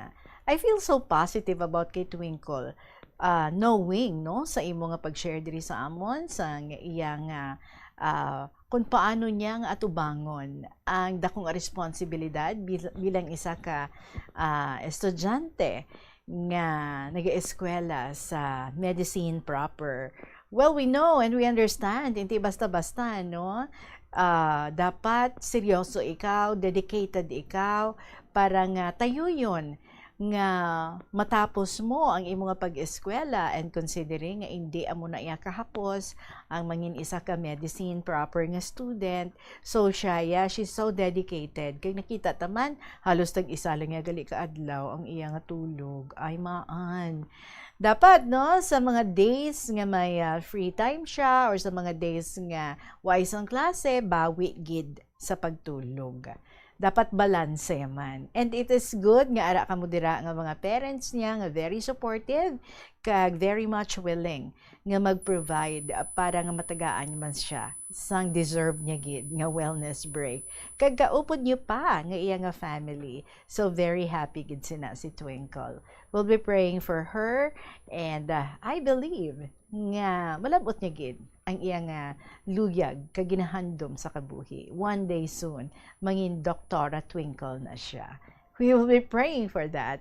Salamat gid sa liwat, crying mother of the Sugarlandia of Iloilo. Alas 2:24 ang ato nga oras, magabalikan kay LP or with Tita Regine pagkatapos ng pila ka maimportante nga mga pahibalo. Yari ang isa ka praktikal nga paagi agud makakinot sang tubig. Sa pagtimpla sang kape, magamit lang sang tubig nga sarang maubuson.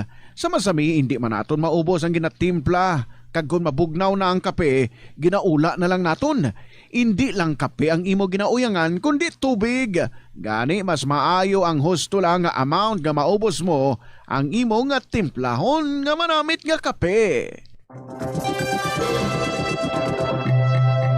Ini nga pahanumdom ginadulong sa inyo sang Flow Water Resources Incorporated, watering the seeds of progress. Rin sa eksperto kon kwarta ang paghambalan, apesar limitado ang imo abilidad nga mag-invest, ang gamay nga contribution sa investment accounts ang makabulig sa imo nga maggamit ang earned money nga maka-generate sang dugang nga income. Ikonsiderar ang pagbukas ng retirement account o kon iban nga investment account.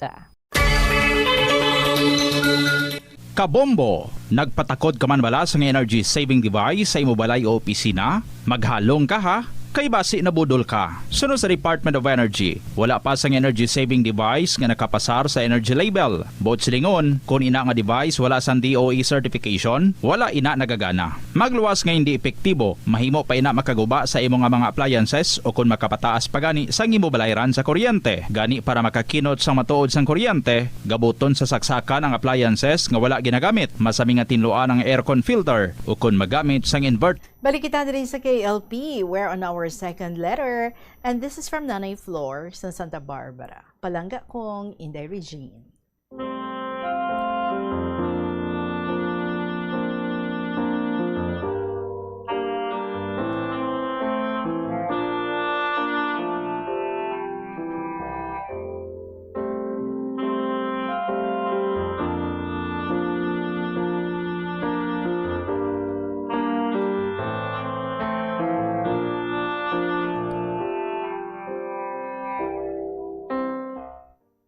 Inday ko nang imo handom, imugid nga halungan, ini nga handom, malabot mugid. Sa wala pa maayong hapon dira sa imo kasama classmates ko sa KLP, kumusta ka mo dira? Lola Amparing, Lolo Dancio, student mom samlang bunaw, ningni. Kung party sa akon, amo man gyapon. Kung mabatian ko nga ginatamyaw ninyo si Nanay Flor, nasadyahan gid ako. Kay adlaw-adlaw nagapamati gid ako. In the Regine, sa nag-eskwela ako grade 1, nagasiling ako sa akon huna-huna. Nga kung makatapos ako sa akon pagtuon, gusto ko tani nga mangin maestra man ako. Mataas ang handom ko, pero wala gid ako sang mahimo, kay pigado gid ang akon mga ginikanan. Wala gani ako makatapos elementary. Ginpauntat ako ni tatay, ti wala matuman ang primero ko nga handom. Pero inday, sa nagaedad ako sang 17, namana ako. Kag pagka 58 ang edad ko, nagpanudlo ako sa amon eskwelahan bilang catechist. Amo abidia ang handom ko nga mangin maestra. Ang ikaduha ko nga handom nga makasakay ako sa airplane. Tinday nalambot ko man kay may bata ako nga nag-e-estar sa Mindanao. Di kon magpauli gani giya sa amon, ginadala niya ako pabalik sa Mindanao. May bata man ako sa Manila nga nagapangabuhi didto, kay didto man naga-maestra ang asawa. Di kon mag-vacation sila diri sa Iloilo, ginadala man nila ako. Kaapat na ako magsakay sa airplane. Kung sa barko man, damo man nga beses ako nga nakasakay. Natuman ko naman ang akon handom. Kung parte sa akon mga talento, napuslan ko gid. Permi ako nagadaog sa amon barangay. Bisan ano lang ang ako na intrahan, may place gid ako. Inday, kontento na gid ako sang ako na abutan sa akon kabuhi. Karon, dire lang ako sa balay, matuto magpamati sa imong nga programa ang KLP. So hasta na lang diri ang akon nga sulat. Madamo id nga salamat sa imong nga pagbasa bisan nagakiliwi ang iban ko nga letra. Sa gihapon, Nanay Flor sa Santa Barbara.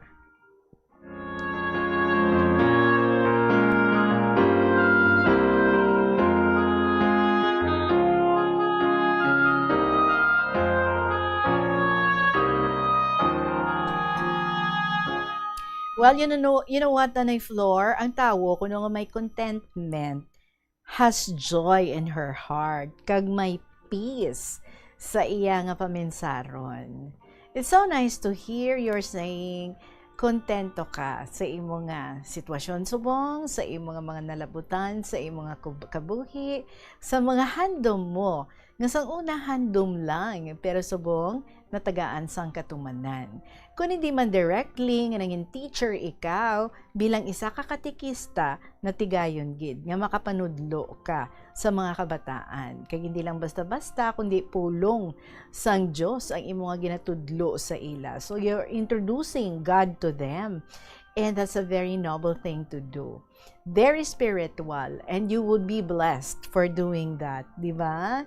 And ang ginahando mo lang sa una, makasakay ikaw sa airplane, bisan once lang gani guro, no? Pero now, as of this time, kaapat ka na yan makasakay sa aeroplano. Kag para sa imo, there is something already. Nalambot mo ang imo nga ginahandom, dream lang before, but now, a reality. So tanan kita, no, we dream no matter how simple sa aton nga kabuhi, and we believe if we entrust our dreams sa kahitaasan, one day soon ihatagid niya ina sa aton.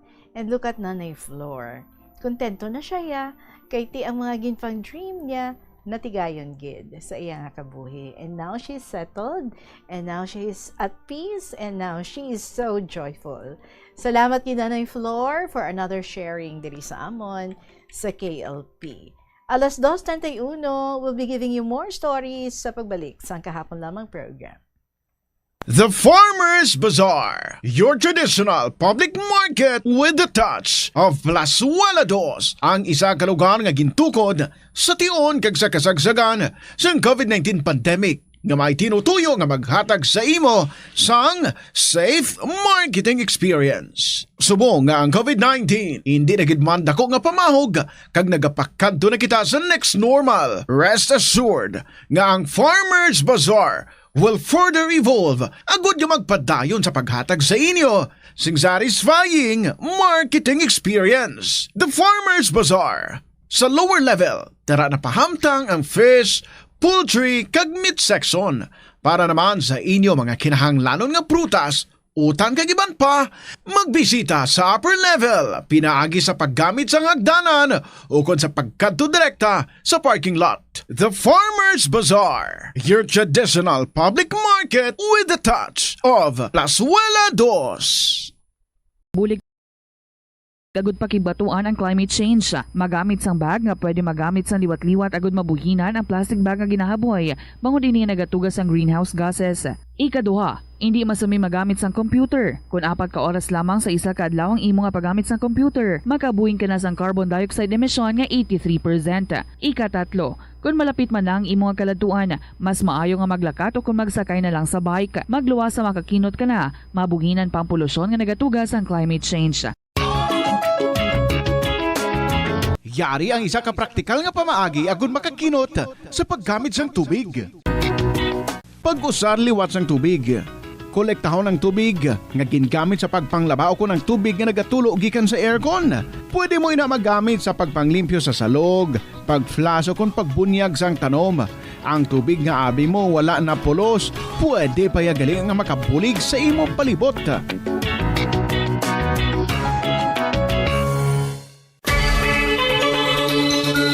Limitahan ang pag-charge sang devices. Hindi pagpabayaan nga naka-plug ang phone, laptop o kon tablet kung puno na ang battery. Patyon o kung i-unplug gilayon kung tapos na. Makakinot ini bisan gamay lang per device. Ilabi na kung madamo ang empleyado sa opisina. Yari ang mga simple nga paagi agud makakinot sang tubig. Kaayuha ang mga taga sa tubo o kon hose. Hindi tanan nga taga sa mahapos kagilayon nga makita tungod ang mga tubo o kon hose ang nakalubong sa duta o kon semento nga bahin sang balay. Kung magsigi ang mga tagas nga ini, mahimo nga magalabot sa 10,000 ka litro sang tubig ang mausik sa isa ka tuig. Maggamit sang leak detection tool o kung magkonsulta sa mga eksperto kung may pagpangduwa-duwa nga may tagas sa mga tubo sang tubig, agod ini gilayon nga makaayo. Sa eskwelahan ang pag-practice Pleasing God. Amoy na ang episode sa sininga hapon para sa aton ni Inbi sang Iloilo Province. My dearest Tita Regine.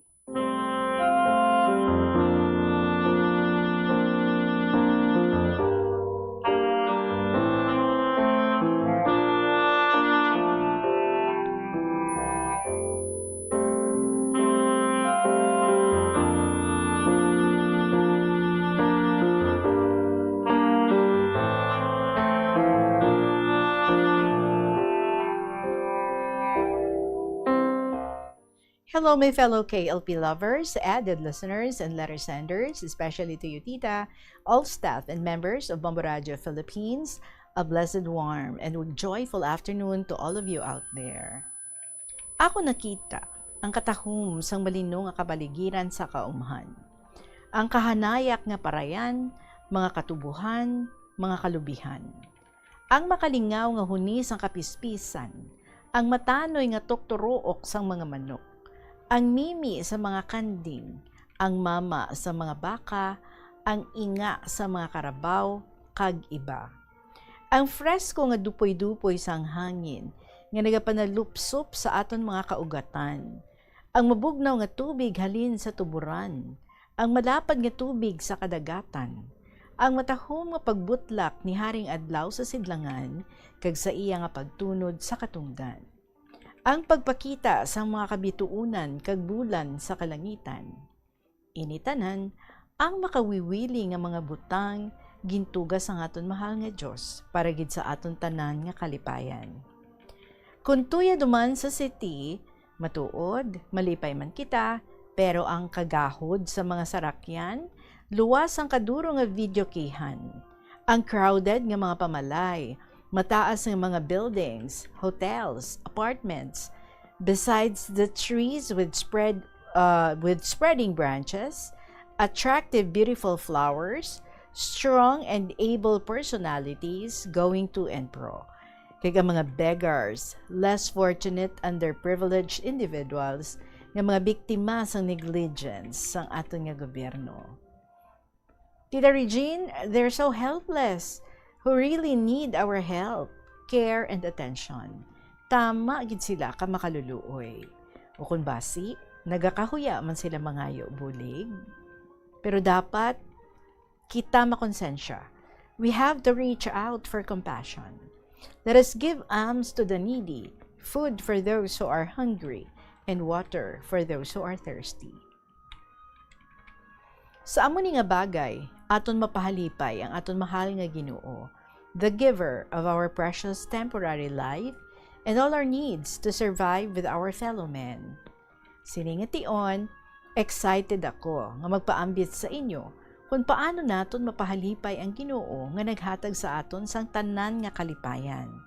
So we enjoy life to the fullest, and in return, we must also be grateful for making our giver happy, though in little ways. My friends, the foremost thing we need amo ang pag-focus ng aton attention on the first and second commandments of God about love. Love of God and love of fellow men. Ang sentro, gugma nga nag-connect sa Diyos kag sa mga tawo nga iya nga gintuga. Kung mag-ugyon lang kita sa iya mga kasuguan, kanami gid, kay malipayon kita tanan sa pagbuligay, paghinatagay, pagbalikdanay, tanan nga nay, nga ginlikupan sang paghigugmaanay. Ang punto, si gugma nga may paghinangpanay.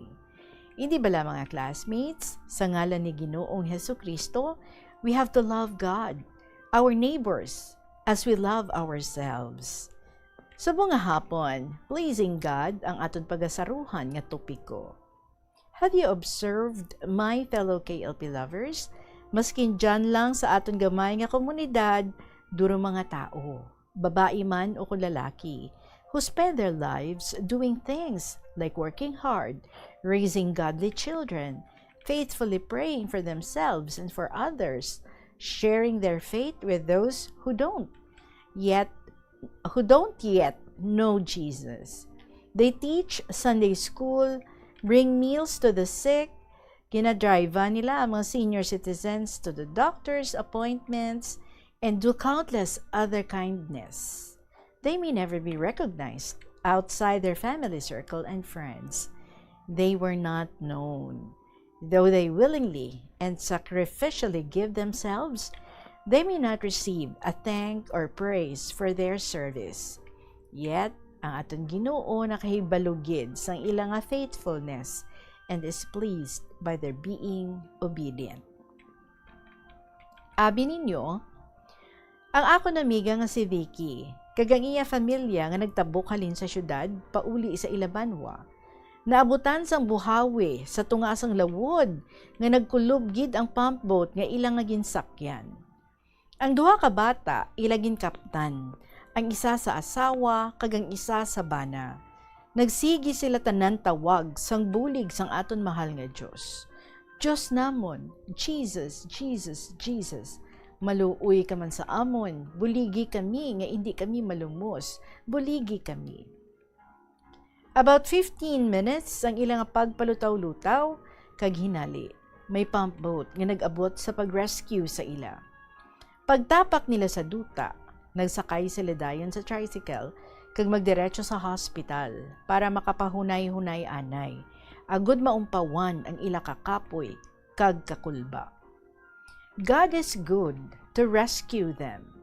God had really heard their urgent call, their prayers, and they thought how to please God in one way or another. Nag-agi sila dayon sa simbahan kag maghakos sa imahe ni Lord Jesus. Hindi lang sa dako nga pagpasalamat, kundi nagpamisa sa pagpasalamat sa ikaduha nila utang nga kinabuhi kag sa paghuna-huna nga makaserbisyo kay Lord. Mapahalipay si Lord. Gani, Nag-join sila sa Couples for Christ. Nagwali nga makilala sa mga tao ang Diyos nga nagsakripisyo para sa aton. Nagsunod sa makasuguan sang Diyos, kag ang duha ka bata, ginpaeskwela sa Christian school para makaambit sa maayo nga pagtudun-an parte sa Diyos sa ila subject in religion. Nangin matutom sila nga pamilya nga sumulunod sa aton mahal nga manduluwas. Tapos nakagraduate ang duha ka bata sa college, nag-decide si Mar ang tatay nga mag-eskwela sa pagkapari sa Filipinista sa Kasugtanan, Manila nga mag-asawa. Now, they're enjoying their second life to the fullest of serving the Lord for the rest of their life. 2 Corinthians chapter 5 verse 9 teaches us to make it our aim to be well-pleasing to God, as we by faith believe in Him and give our lives in service to Him. He is pleased. That's our reward, because God's approval is always sweeter than the applause and appraisal of the crowd. Look not to the people around you, nor wait for their laurels of praise, enough that the Savior has found you and calls you to serve all days by the author Hess. The deeds God finds pleasing are those done in service for Him. Gani, amudia ang ginhimo sa mag-asawa sa pagserbisyo sa Diyos sa ila ikaduha nga kinabuhi. May misyon pa sila. May sugo pa ang Diyos sa ila. Tita Regine, I'm trying to reflect this in my present situation. Sa akong pag-retire, while I'm rendering an hour vigil in our adoration chapel, ang mga friends ko, kaging iban pa nga mga retirees, nag-convinced sa akon nga mag-teach catechism. How I really liked it. But, sad to say, nag-refuse ako.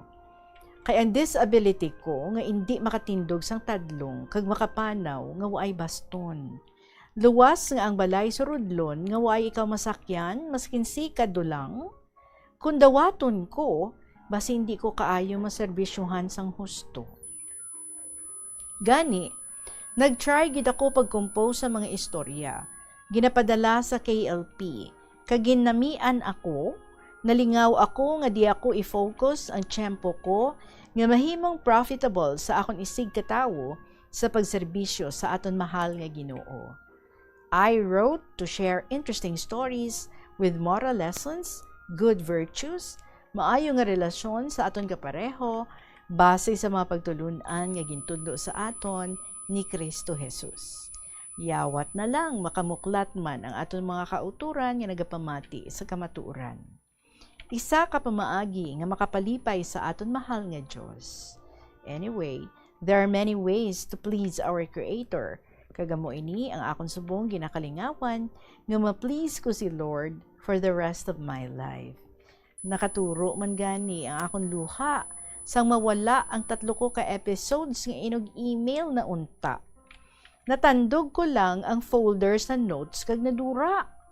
Nalipay ako nga nakita ko sa trash, thinking nga ma-retrieve ko, pero naatraso ako tungod sa tong sunod-sunod nga uran nga may importante ako nga gintrabaho kag ako nalimtan. Ahay, igo kumurahon, why rugita na tita. Why man ako draft sa papel nga akon ma-recall kay diretso ko man lang type ang na-compose ko nga sugilanon.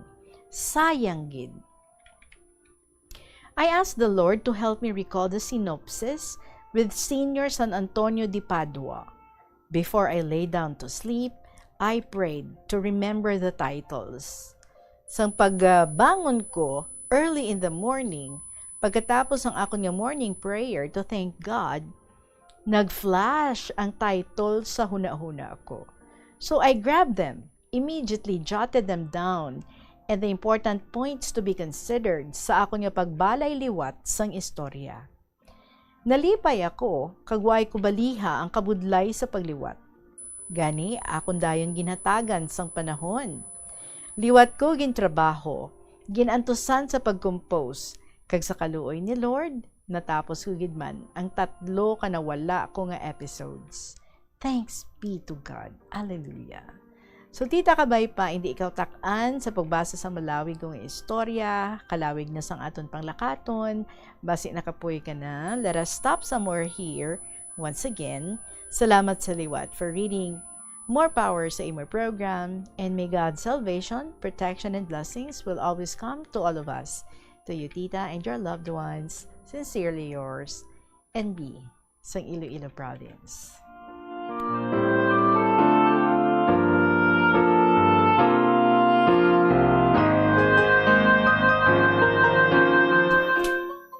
Grabe no, 3 episodes na dula lang sa isang iglap. But I admire ang imo perseverance kag ginpangamuyuan mo gid. Nga madumduman mo ano to ang mga tig-ulo kag ano to ang mga focus mo. Sagin sulat mo ang mga particular nga mga episodes nga ato. So indeed, no, kanami gid kay Lord, kay ginpa-recall niya gid sa imo kag sa amat-amat na dumduman mo kag readily ginpang-jot down mo. Kag gin-bless ikaw sa mga ideas, ginpa-recall sa imo kung ano adto, and who knows, basi mas nangin better pagid ang imo nga nasulat liwat. Kay ti nadula na ato, kanami gid no, sa aton nga Ginoo, gintagaan ikaw knowledge, gin-sharpen ang imong memory recall, and at the same time, gintudloan ikaw sang virtue of patience. Kay kanami, kay wala ka gid na give up, wala mo man ginugtasan, wala ikaw na iritar, kundi ginpangamuyuan mo lang. Kay kanagunugon gid man, no, inugsend mo na lang, tapos gulpi lang siya yung nadula. Kita mo man siya tani, pero tinaligara na. So, nadula na gid siya totally. But, congratulations sa imong perseverance, sa imong kapisan, and for not giving up. Para nga ma-retrieve mo gid ato tanan sa imong mind, and masulat mo liwat, regardless, pila naman ka oras ang imo i-spend para dira, pero wala na iyan nimo gina-count, no? Importante para sa imo ngati masulat mo gid ato liwat, and indeed nahimo mo gid. So congratulations, paaboto naton atong mga nadula mo nga mga episodes. Salamat gid sa imo. You have your own mission in life, and you are joining Jesus ang iyang ministry, calling us all to introduce Him to the world. Salamat gid sa imo, NB sa Iloilo Province. 2:49 ang aton nga oras. Magapanambalik kita pagkatapos ng pila ka mga importante nga mga pahibalo. Yari ang isa ka praktikal nga paagi agud makakinot sang tubig. Kung sa imo pagpaligo sa masami nagapanghabon anay ikaw sa bilog nga lawas kag bunlawan ini kag magbutang naman sang shampoo sa buhok antes ini bunlawan, mas maayo nga tingbon mo na lang ang pagpanghabon kag pagbutang sang shampoo sa ulo. Iniagod nga tingubman ang imo pagpamunlaw kag siyempre madamo ikaw sang tubig nga makinot nga pwede mo gamiton sa ibang nga butang. Ini nga pahanumdom ginadulong sa inyo sang Flow Water Resources Incorporated, watering the seeds of progress. Sa paghimo sang positive, respectful environment para sa pagtuon. Nagapakita ini sang pagtahod hindi lang sa mga manunudlo kundi mangin sa imo mga classmate kag sa school community. Mag-abot sa eskwelahan on time. Ang pag-abot sang late sa klase kag sa aktibidad ang nagapakita sang kakulang sang respeto sa oras sang iban. Magpamati sa imo maestra o kun maestro samtang nagadiscuss sang lesson kag sundon sang maayo kun may yara sang instructions. Tawgon nga ma'am o kun sir ang imo teacher o kun staff. Kun may pamangkot, ibayaw ang kamot, agud mahatagan ikaw sang kahigayunan nga makasabat. Maggamit sang please, thank you kag excuse me kung nagaistorya sa imo classmate o kung sino man ang imo ginaatubang. Likawan ang pagpanunlog, pagbuli o kung pagpanginsulto, mangin maayo. Balik kita diri sa kahapon lamang program, mga kabombo. Nagabot na diri sa syudad ng Iloilo, si PBBM, ara ni sa subong sa may West Visayas State University. Kag kaupo natin sa aton nga linya si Bombo Creel sa mga nagahinabo dito. Bombo Creel, good afternoon. Tita Jean, nag-abot na si President Bongbong Marcos diri sa West Visayas State University. Kaya po diri mo si First Lady Lenisa Araneta Marcos. Bombo Creel, palihog siguro, improves. Bombo Creel, palihog improves ang imong audio. Pangita-ngita guro sang nami nga posisyon dira para very clear ang imong pagsulod diri sa aton. Salamat gid.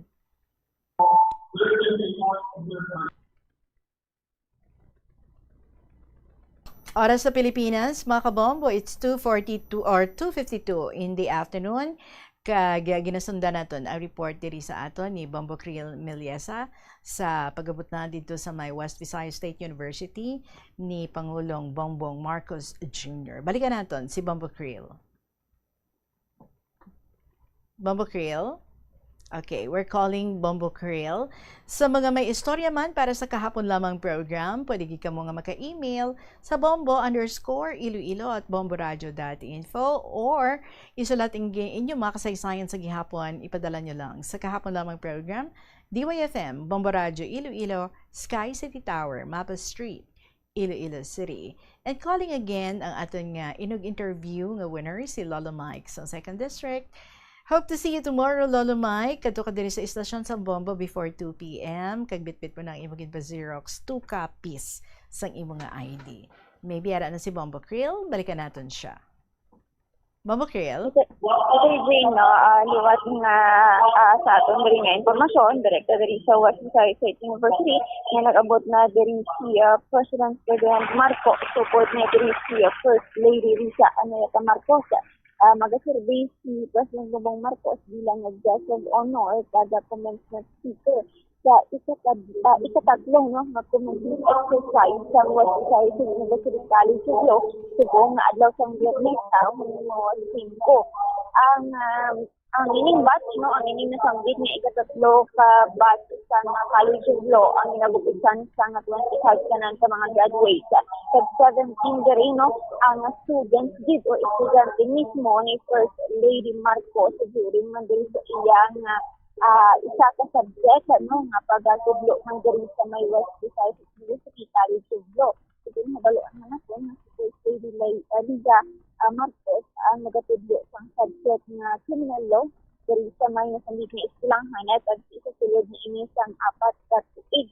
Kada kakatapos lang, no, nga nag-speak diri o nag-speak ang dean sa West Visayas University na College of Law nga mo si Attorney Thomas Busanang. And nakita ka na po diri sa diri sa may event ang presensya ni TILC Undersecretary Jed Patrick Mabilog at Tita Regine. And as you mentioned, 25 tanan sa mga College of Law students ang mga graduates subong adlaw sa ika-tatlo nila diri na commencement exercise. And nahulat-hulat mo na ito, no, kung ano man diri ang itaghambal o ano man diri ang unod sa speaking adi diri ni President Bongbong Marcos na paghiwaton sa hindi man madugay, no, ay subong may ara pa ini sila sa kumbaga nag-start naman diri ang programa ongoing man diri Bombo at Tita Regine ang program, no, kaya isa na din sa subong na kinakatag ang certificate man diri sa 25 sa mga graduates sang law degree diri sa may West Visayas University at Tita Regine.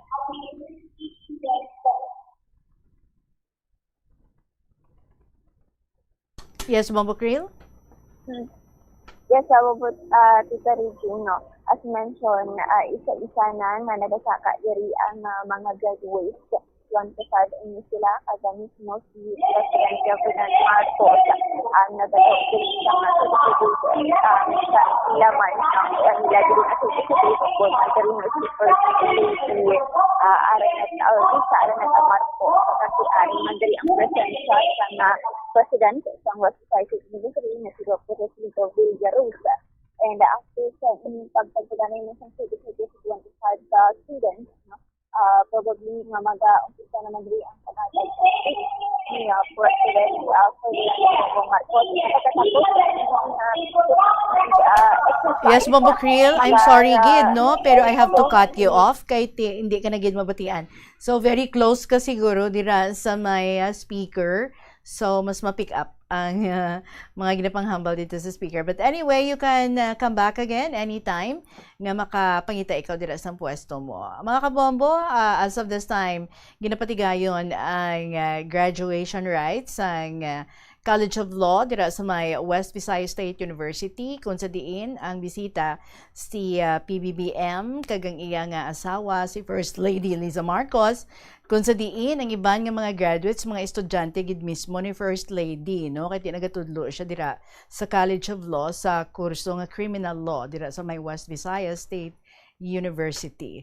So sa dali madugay sa pagpanumbalik ni Bombo Creel, basi mabatian tanan no ang mensahe nagikan sa kaya PBBM. Oras naton, it's 2:57 in the afternoon. Signal ka lang ha, Bombo Creel, kung ara ka na sa lugar, kung sa diin, very clear ang imong pagsulod diri sa Bombo. Alright, so alang-alang kay masaylo pa siya. So, balikan ta siya as of this time? Or later na? Ara siya. Okay. Sige, Bombo Creel, let's hear from you again.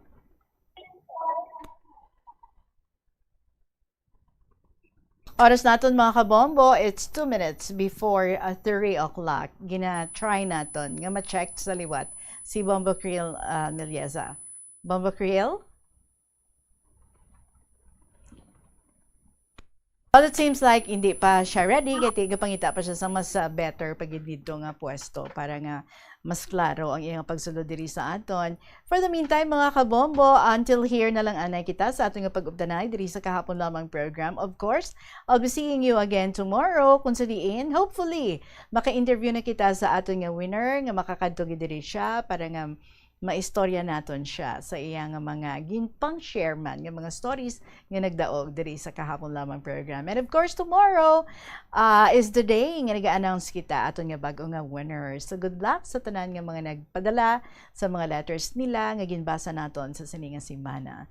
Mga sunod na, aside sa pagbalik ni Bombo Creel, ang mga dramas every afternoon diri sa Bombo Radio Iloilo, Tuyang Ermitanya, Provincial Jail, kag ang Dear Diary. Madaming salamat sa inyo. I'll see you again tomorrow mga kabombo. Sa gihapon, ininyo alagad si Tita Regine para sa kahapon lamang program. Salamat kid, good afternoon, and God bless.